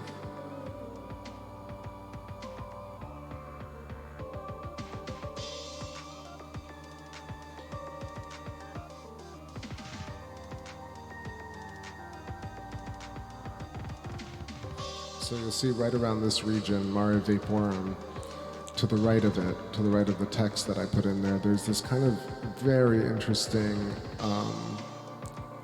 I guess I want to say pareidolia, which is kind of basically seeing shapes or characters in objects or patterns. And this area always looks like this figure, like several different types of figures, but really just like the shape of the, I don't want to say the shape of the cross really, but it does look like a Jesus pose. I don't know if y'all see this, but essentially just, you'll see the kind of curved, let me adjust the contrast and see if you guys can see this. Just like right in the center of your screen, it looks like an Ankh cross. So like a flared bottom, and then the kind of Jesus Christ arms, and then the head area. And like within that, there's even further another figure, like almost underneath the larger set of arms, holding up darker arms. So like it's kind of a freaky, like a little bit scary, kind of demonic looking figure. And then similarly, that whole region, if you look at it, also looks like letters carved out into the earth, into the moon. At the top, it looks like 13. I'm not trying to get a cult or anything over here, but I've always seen this region. I figure, why not talk about it? It's really fascinating. So let me know what y'all think about this center region. I'm just going to kind of mess around with the contrast settings.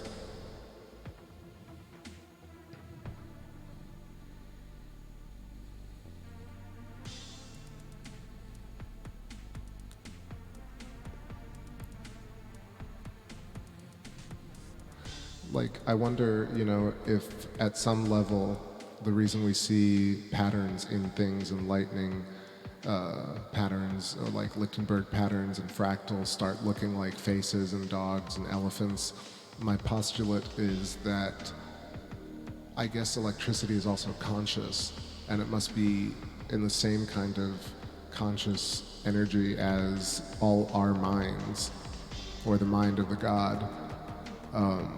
So I guess even the fractal patterns that look random will start to look like people and things and thoughts and ideas that are conscious, right? So it's not just patterns, it's actually intelligent patterns.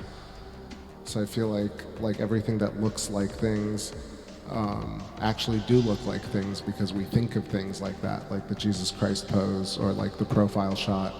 Like at a distance, the moon does look like a coin. And think about how money controls the world. It's really fascinating to think about how like visually our world could be based on the language and the culture. Like our culture as a bacteria. So yeah, I'm just messing while I'm messing with this, sorry, check it out, this color thing, that's what I was looking for. Here we go. So blasting up that color, this is something we never see really, like now we're starting to see it on Twitter and from NASA, but like for so many years I always thought the moon was so gray. But really, like if you bust up this saturation, it's crazy, like Sea of Tranquility is almost blue. Like that's freaking nuts. I need to get my coffee 1 second.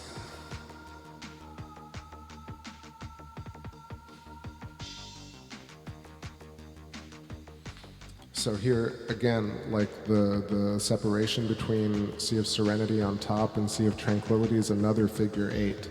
So almost as it goes up, like almost all the features really are like a mirror of the little patterns of the craters that we see. Like the chain of craters in Clavius is almost the same as the chain of Maria, like the Sea of Fecunditatis, Tranquillitatis, and Serenity, and Serenitatis. You get these three seas that are almost like a mimic of the chain of craters. It's crazy at different levels. Where's the 13? Hold on, let's get to the 13.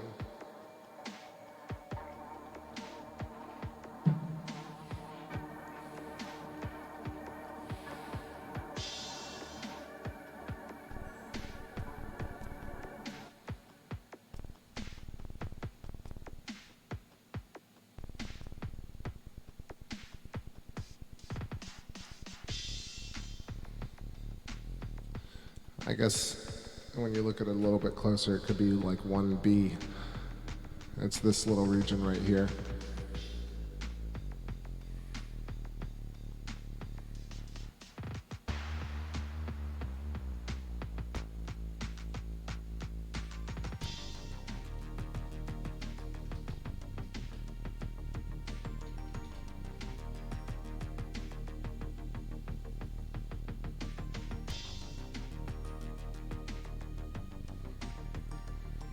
Here, I'm going to put that little label on it. You can see what I'm talking about. It's the little dark regions. Kind of, when you zoom out, it looks like 1B or 1.3. I don't know, I'm not trying to lead anybody into thinking a certain way, that's what I see.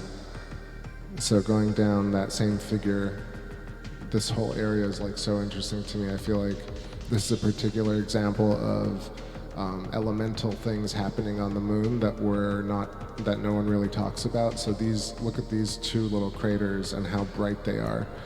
Like, so there has to be some sort of either different soil, like soil sample, not sample, but soil, and or some sort of off-gassing, and or some sort of metal that's shining this brightly. It's crazy. So, I mean, I just don't see any research on stuff like this. Lots of bluage. Okay, you guys are a little bit behind, but I'm talking about this region right here, and I'll find out what these are called. That crater on the left is Menelaus, and the one to the right of that is Menelaus. Menelaus and Menelaus. So these two extremely bright craters. I feel like the one to the right almost looks a little bit like Aristarchus, but a smaller version of it. And see, the color is maintained as I zoom down. I mean, I have saturation bumped up like to 2x, but you can kind of see this great separation. It almost looks like a shoreline.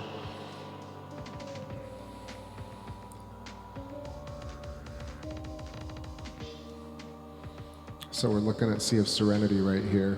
You can kind of see the green, almost like the deep area of the sea, of the ocean, and then to the outer periphery, you can kind of see maybe that's like a highland, almost like the ocean, how there's the shelf. It's really crazy to look at it like that. So the center just is kind of shelving down. Maybe it really. That's what's incredible is, can you imagine? This actually had water and it wasn't lava. That would be the fucking craziest shit ever. Excuse my language. So I just imagined this whole little, like a mini version of Sinus Iridum to the right. That is La Monnier, 61 kilometers, like an inlet. So imagine it had real water. And this was like an ocean floor that we're looking at right here. And then here's another feature that is not really talked about very much. So this area in Mare Tranquillitatis, you see this chain of like little craters, and there's so much order to it. So I feel like you can really trace lines of interaction with the moon, which would really indicate some sort of, intelligent force, which could be construed as electrical.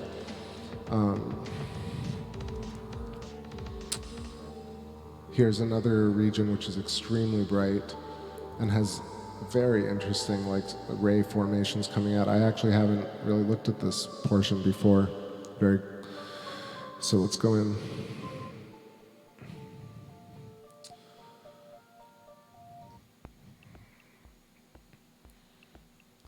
I called you guys little behinds, exactly.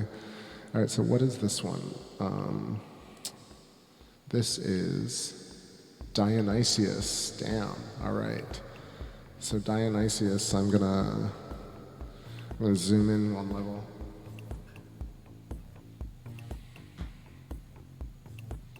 I mean, look, it has like almost radiating, I mean, that's crazy.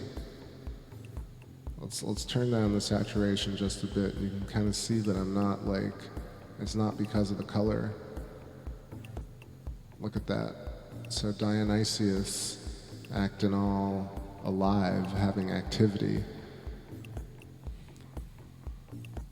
Yeah, no one talks bluage, Ellie. Seriously, right? Like, look at all the pictures of the moon. I mean, now they're finally coming out because like cameras are naturally picking them up because they're so sensitive, like all the new ones. But for so many years, like the moon hasn't changed and gotten bluer, right? Like, why didn't our photos from the 80s have like super blue tones? It should have been better with film, I think. I don't know, man. Things are so strange sometimes, especially like with other people taking footage. I feel like when I take footage, it's like this, like I'm taking footage of anything on Earth, you know, like it's just you point the camera and you set it up and you like take a picture of the moon or Mars or something like that. But like when you see other people do it, it's always like this ordeal. Like they're like, here's one photo I took. And I'm like, well, not everybody, you know, now YouTube is a little different, but for a while it was that.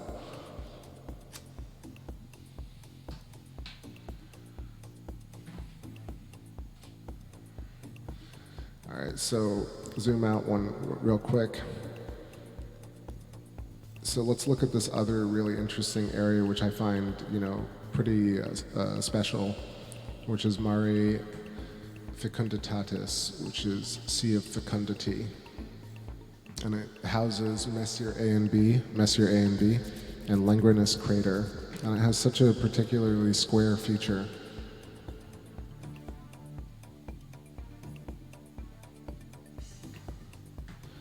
I mean, not just square feature, so let's talk about the Messier A and B thing. So right in the center of your screen, you'll see these tiny little two white craters next to each other, craterlets, and the kind of twin rays coming off of them, almost like, just like track marks. It's really interesting. But it's not just Messier A and B and those track marks. This whole area looks like it has like other track marks that mimic it. And then similarly, it looks like it's shelving down, and then it gets to this really incredible and very bright crater, Langrenus crater.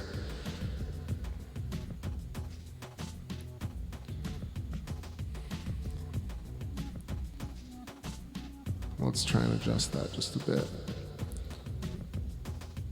So Langrenus has this kind of inverted color scheme in a really dark region. So this whole area is called, Langrenus crater, 133 kilometers diameter, 80 miles, 7,900 foot walls.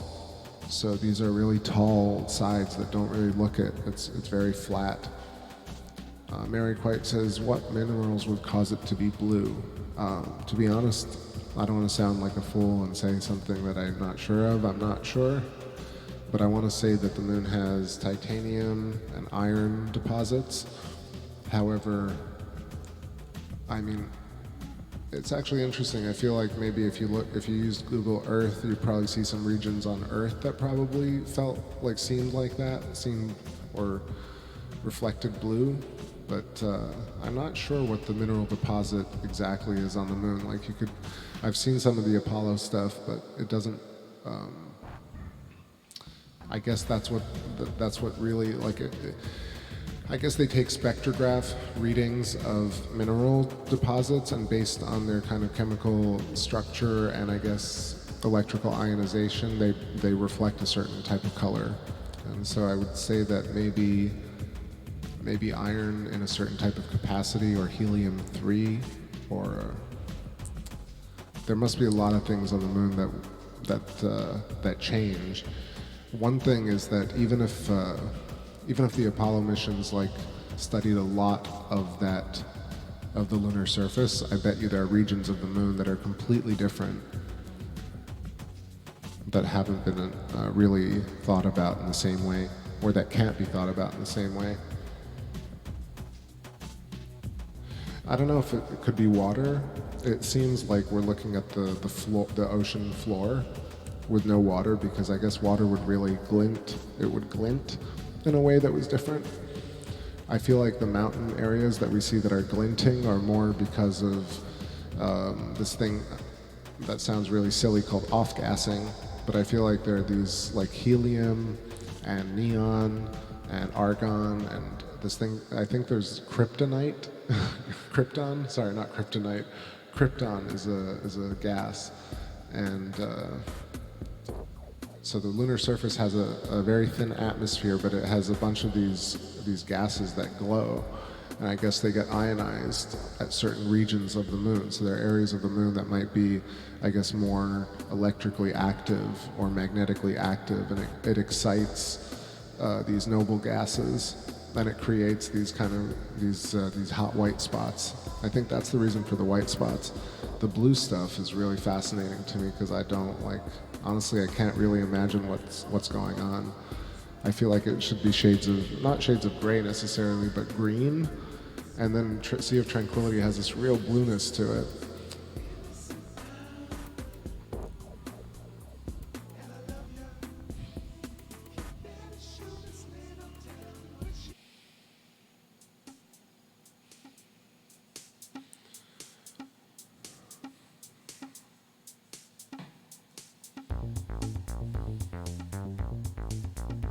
Yeah, so we're over here. This was the bottom of Mare Fecunditatis and Langrenus crater. And then I was going to show you this area over here, which is called Colombo. Colombo? Yeah, Colombo. So Colombo, and it has Colombo G, Gutenberg D, and Gutenberg crater, and then it has Magellanes. So these are just a bunch of the ringed craters that you see, but what's great about this is that it has these incredible like striations in the landmass kind of cutting across, and you really see like what I've started to realize is this is how you can do kind of lunar geology and think about aging and which happened first. Not that I know exactly, but you can kind of see like some of these striations must have happened, and then you have little craterlets that formed on top of it. So similarly, I was thinking that like, is it possible that some of these craters, like for example Aristarchus or Copernicus, were electrically more active than others regions on the moon, and therefore attracted more of the Birkeland currents that came and carved it out?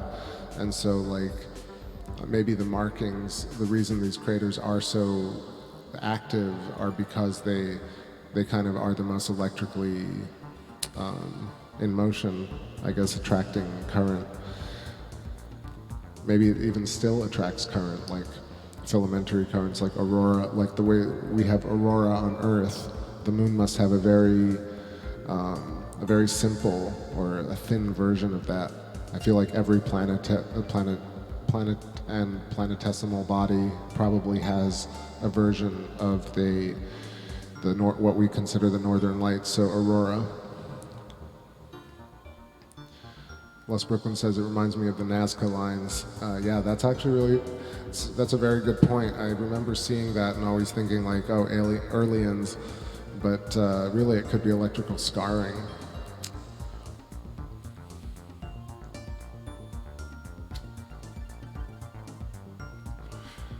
So just brushing up a little bit against the edge over here and following this region. There are a whole bunch of craters here, but it's very hard to kind of see them, I guess, on stream.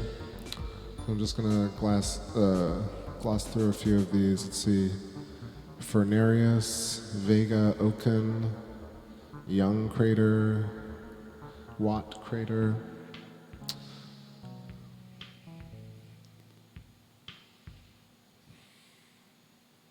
This is going to be south of Tycho crater again. I'm going to come up and we're gonna hit Clavius. Let's zoom in one more time on Clavius.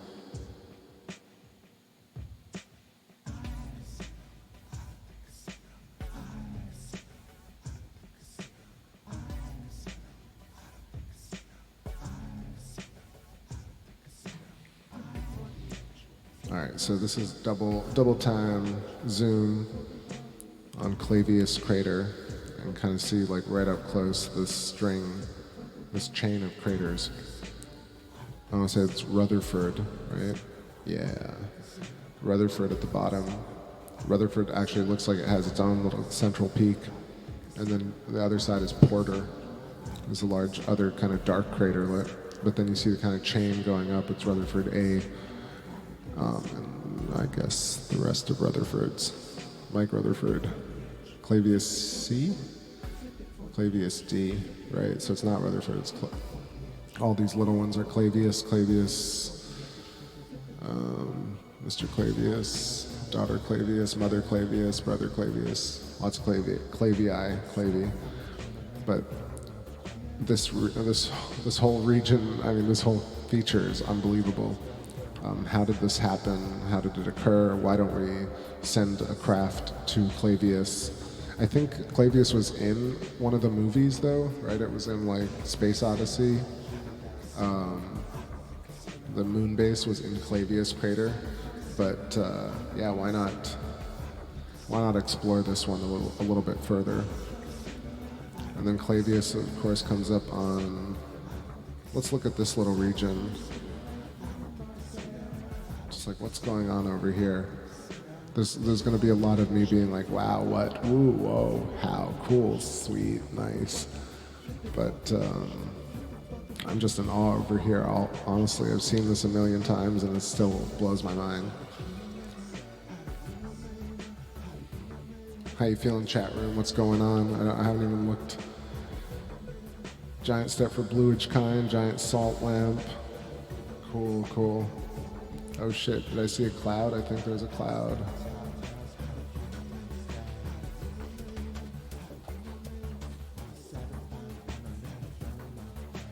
So funny, just a tiny wisp of a cloud, All right, so where do we go from here? That was Bully Aldous again. Damn, that's bright. I'm gonna go for the wide shot for a moment. Let's get some of those colors back.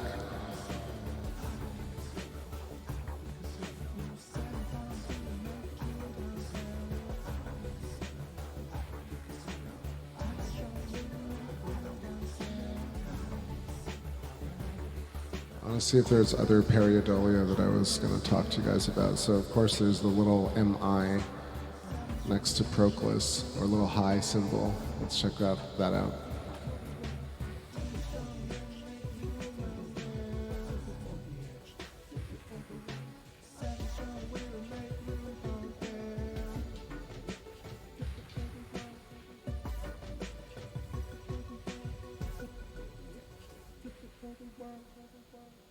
Hey, what's up there, Daryl? How's it going? Shout out. Been doing some moon touring like everything up close, talking about some weird structures, fascinating things.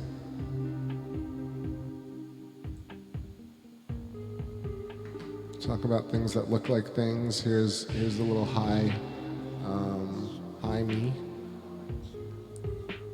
I love these little mountain ranges that they're like 20 to 60 kilometers by 100 kilometers, and they kind of start spelling out things. So there's one up near Mare Imbrium, and here's one down near Proclus, and this is the edge of Sea of Serenity.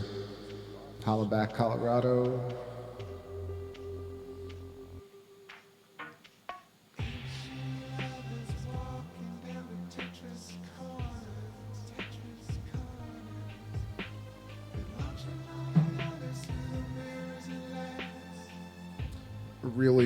Really crazy feature, of course, is Proclus. I've talked about this a bunch, but at the edge of Mare Crisium, everybody sees this. It's always like pretty much the brightest spot on the moon.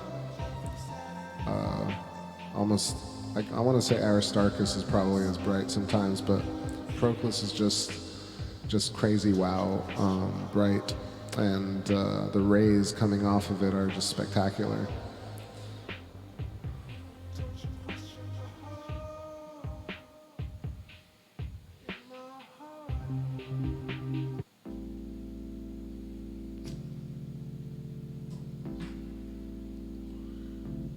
Oh, nice, you caught some Orionid meteors. It's awesome. What camera you got? Or was it on a scope?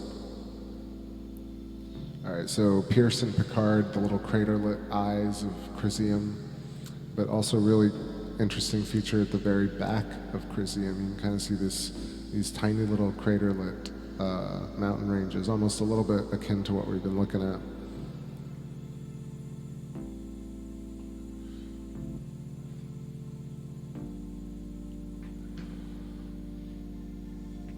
We're just seeing it at such a harsh angle that you can't really see a lot of detail on it, but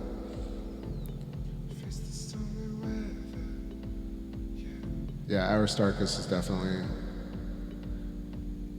but Proclus kind of gets a lot of time by itself before Aristarchus is illuminated, so I feel like Proclus kind of gets that second, first and second kind of trades a little bit.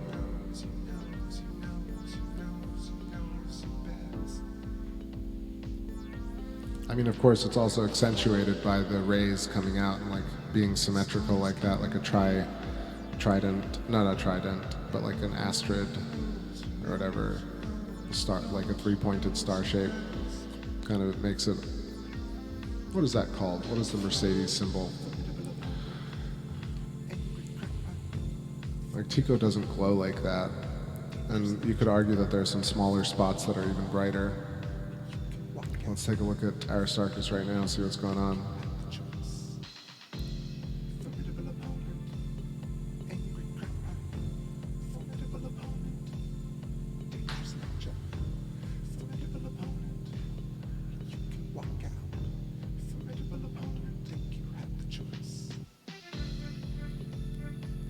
Yeah, that's pretty cool. What's nice is you can see a little bit of detail on the, dare I say, the west wall, the west wall of Aristarchus crater.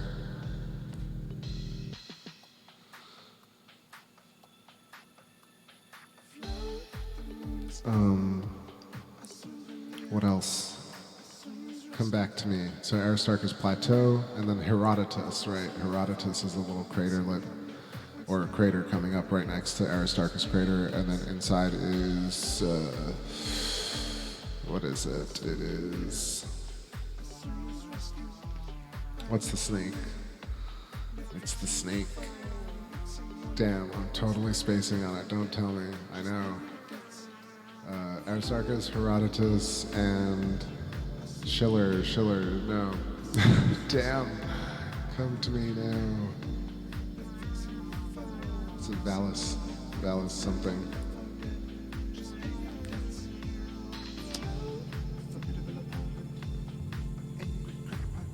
I cannot believe I forgot what this was called.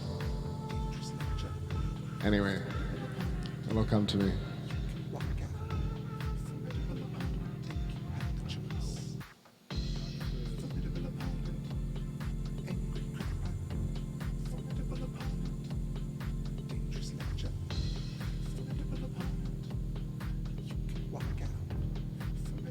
I want to say it's Schiller's Valley, but I'm not sure.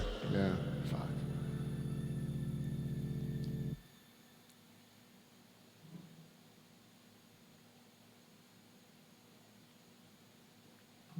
Oh my God, coffee at midnight.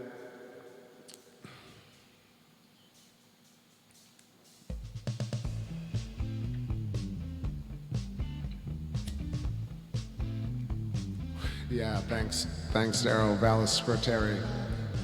Schroeder's Valley, thank you. Damn it was right there. I just kept, I got lost because I was thinking of other stuff. I've been learning new features, but then you have to remember the old ones. It's like, Vallis Scroteri. Hey, thanks, Ellie and Mary, you're so nice. I really appreciate everybody acting so polite and being respectful in the chat. It means a lot. It's good to have a place where we have a neutral ground and no judgment.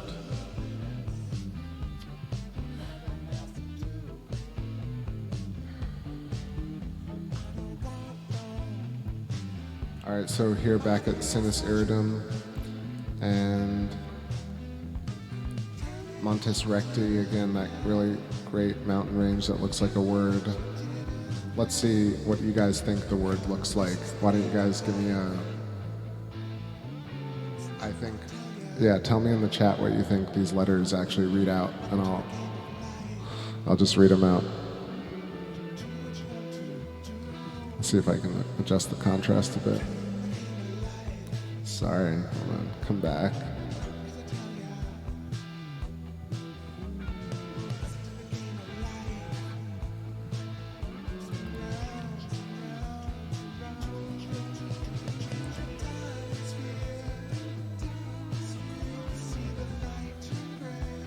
Like, I don't think I'll ever forget the word Bullialdus, but then Valles Scroteri just like went out my brain. Herodotus I'm starting to get, and then yeah, so let me know what you think this says over here. Deb cases ... something land.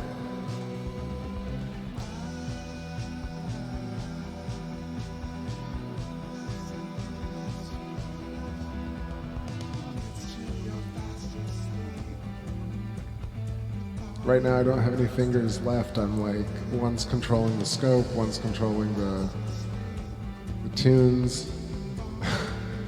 I'm like riding these computers. Drink more Ovaltine. Is that what you think it says?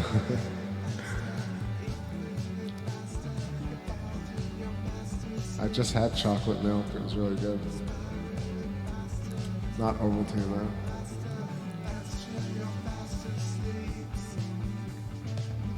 Dubk says LD land. ND. Anybody else have any guesses before I move on? I mean, we all agree that the last letter is a D, right? Need snacks to take back space. Yeah, I really, don't remind me, I need to go get some snacks. But,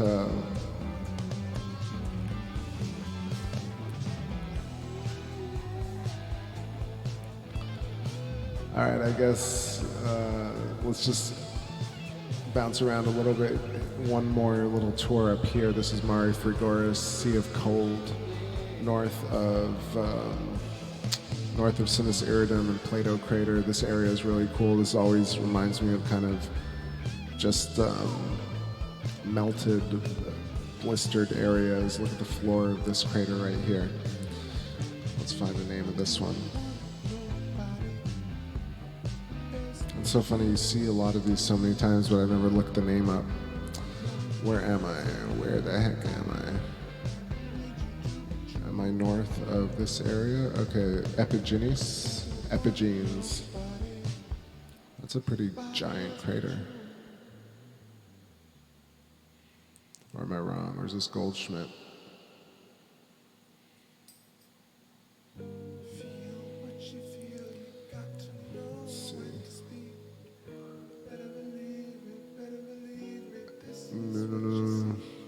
Hey Daryl, let me know if you can help me with this one.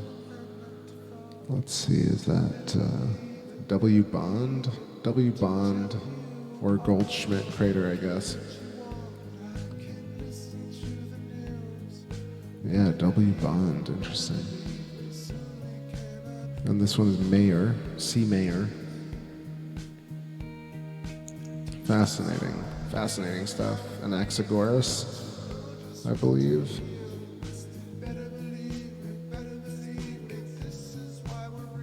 No, this is Democritus. Sorry, this is Democritus crater.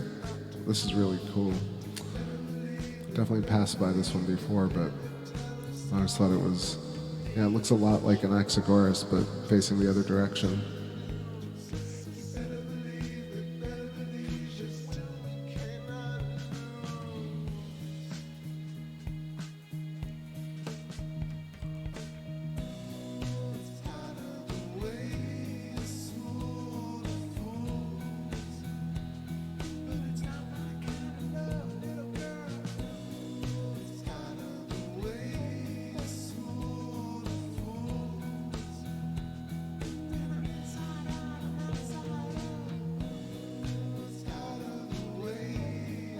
All right, we'll take one more little one. Just a reminder of, I've been showing these for the last couple of nights, but I really like these.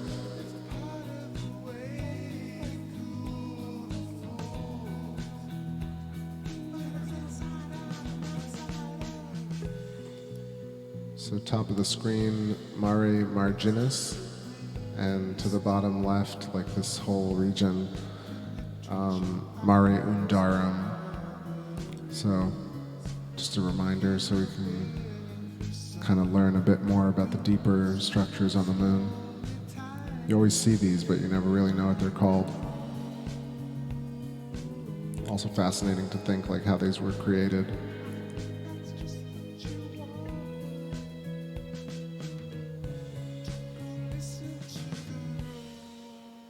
It was all south of Mare Crisium.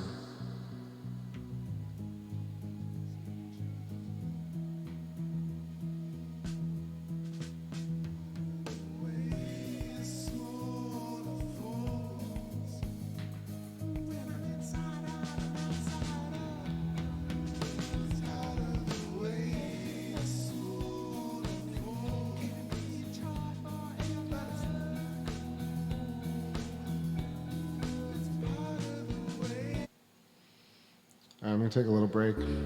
I'll be back in a few minutes. That was a really deep dive on the moon. You guys were very patient, and I hope that was entertaining.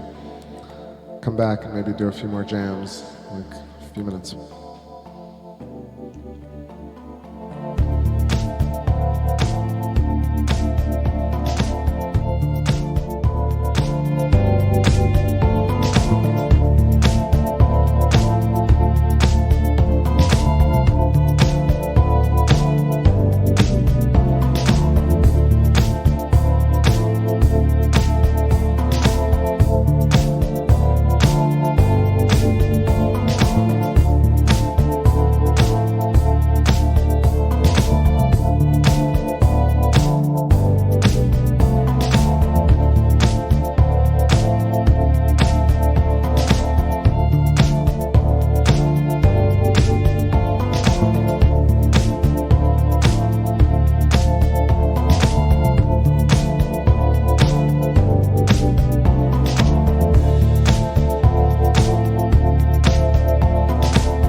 Yo, yo, yo, what's up, y'all? 12:44. Getting some really wild footage right now. Right here at Gesundite.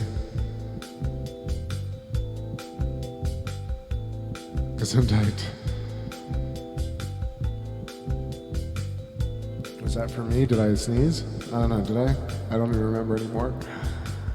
Yeah, Gesundite crater. Looking even better than before. And what's cool is that you can see this is, I want to say Mare, is it Nectaris? Mare Humorum. Yeah, Mare Humorum. 380 by kilometers squared. And then Gesundite crater on the rim. Now I'm really totally congested. Alright, so we'll piss off every astronomer on the planet. China's putting a new moon in space. Yeah, I was talking about that earlier. That was silly. I don't know what's up there anymore. Really, those little CubeSats that you can't see is what is even crazier than any of these things. Like the Tesla thing or this moon thing by China. It's like those tiny, like, iridium satellites or that, like, have a geometric blanket interlocked and interconnected around Earth. Like, what's that all about?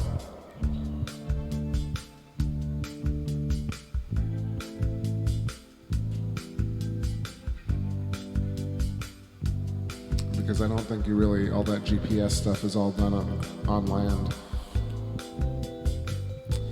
I know it's like a whole conspiracy thing, but I feel like so many things that we don't know, but still we get to look at this incredible, this moon somehow is there for us.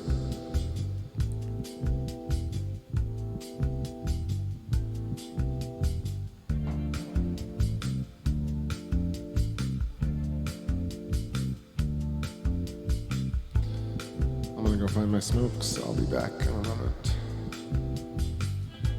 Let's see. Let me know if you guys have any requests for me to play. I'm just gonna put something.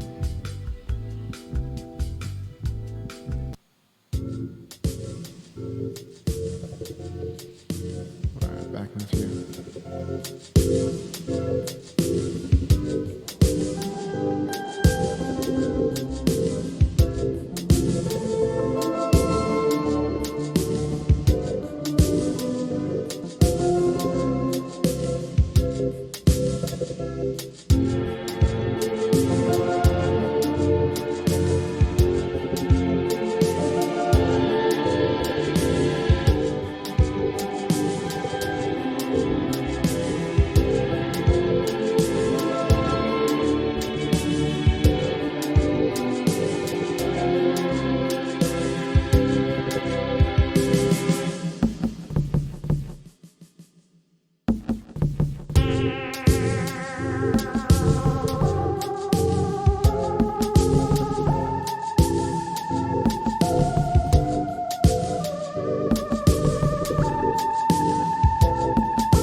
peace out, Daryl.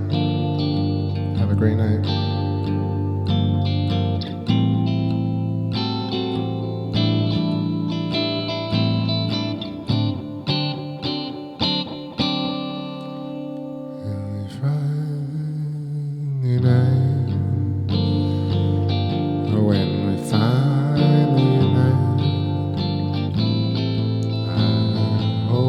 It's in a big field and a dream.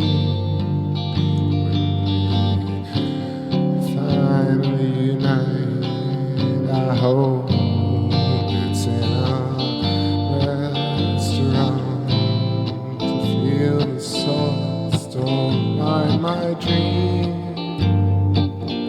Don't mind my dream. Finally unite, when we treat each other like human beings, when we finally unite, maybe it'll happen in my life, but now hope is every day.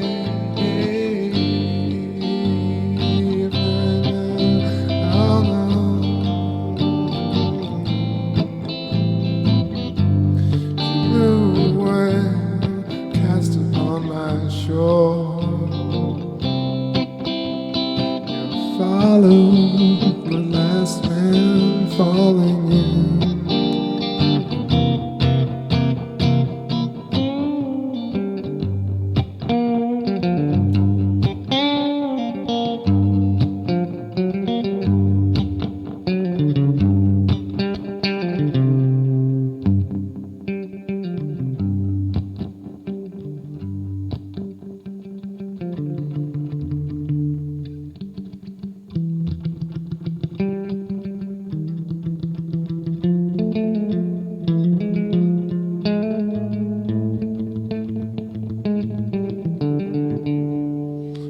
Something I was playing earlier.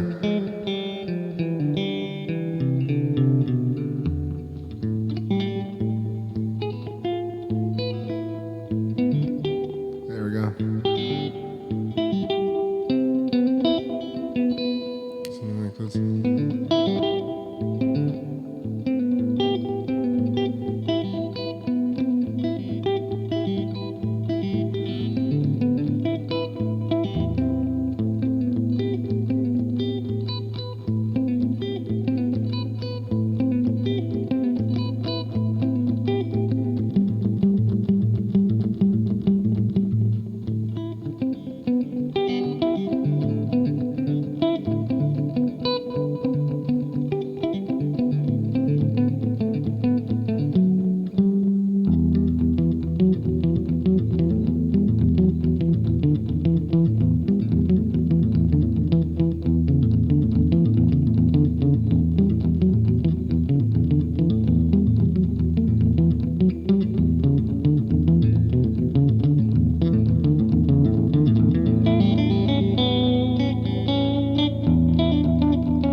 so weird. Shenanigans. Oh, and again, they're at it again. Woke up in the morning, you feel like it's hell. Woke up in a small town on the outskirts of London. The outskirts of my imagination, on the outskirts of London. Oh, don't you need me? Then you told me you'd need me. Told me you had a date. And told me you wanna stay at my place tonight. Let's grab a burger at Diane's. Had some ice,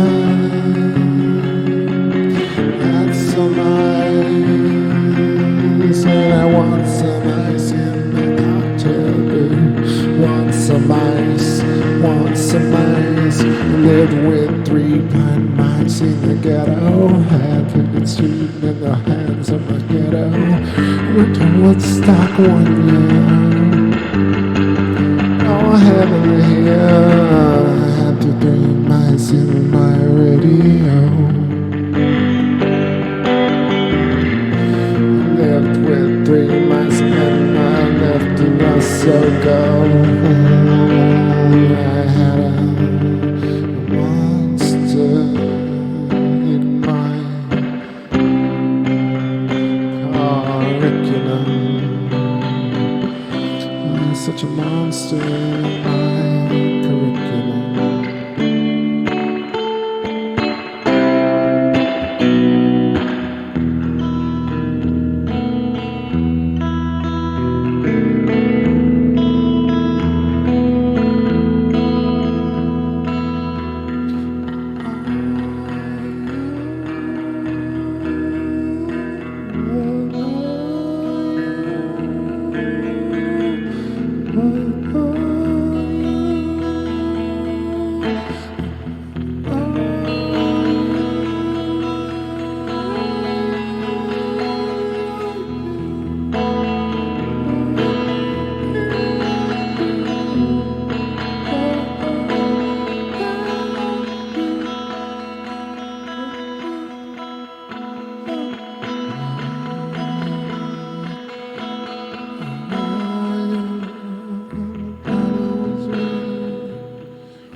getting around that time. I mean, the shot is killer, but I don't know. I want to stream a bit longer, but yeah, just diving deep on some of these jams.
Yo, the moon is looking holy cow. hit me in the chat if you agree. I mean, even extra crispy. Look at that down there, Mari and Durham, just sharp as you want it.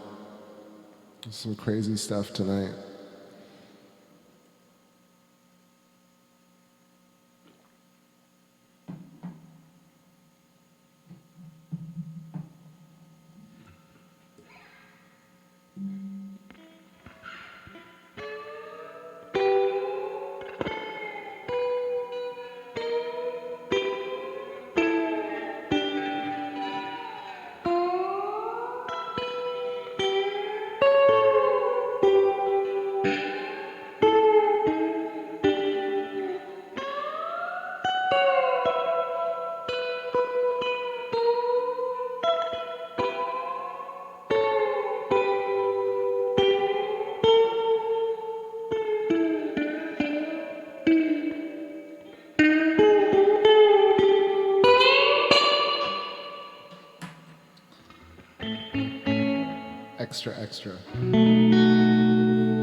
Extra, see all about it. The moon is sharp as F. Fuck yeah. Extra, see all about it. The moon is next door to us. I wish we'd go there someday. Extra, crispy.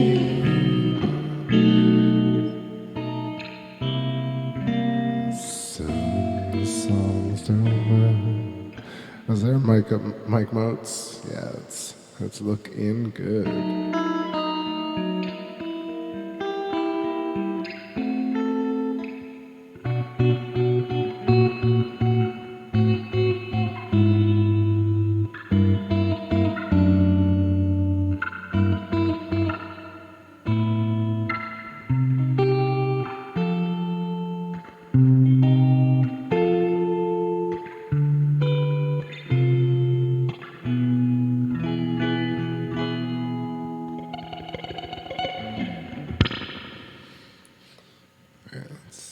Some of these tunes, and I'll zoom around.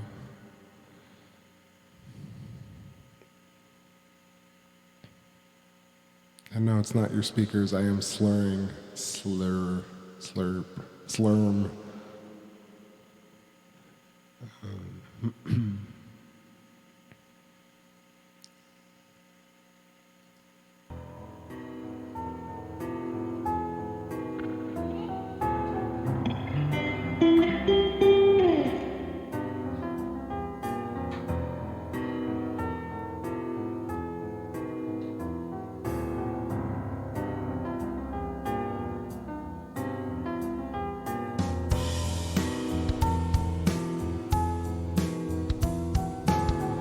Hey, peace out, Sabian Geometry. Till next time.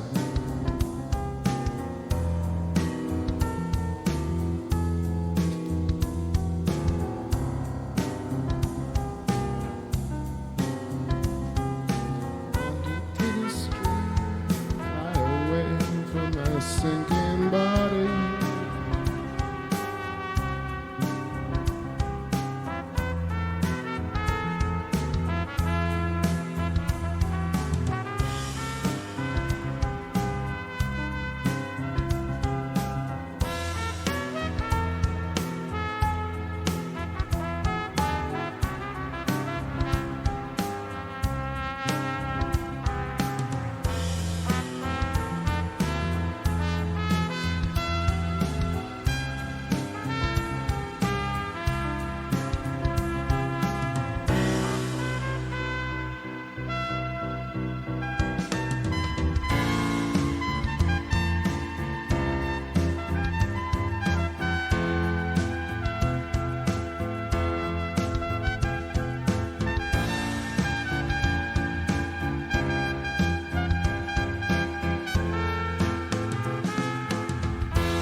All right, everybody, that's it for me. 121, I'm gonna sign off. Appreciate everybody hanging out for so long. Listened to me ramble earlier, and we did that was a fun moon tour tonight. A Minotaur. So everybody have a great day tomorrow. Maybe I'll stream. And I don't know, maybe like 10, 11 o'clock tomorrow night.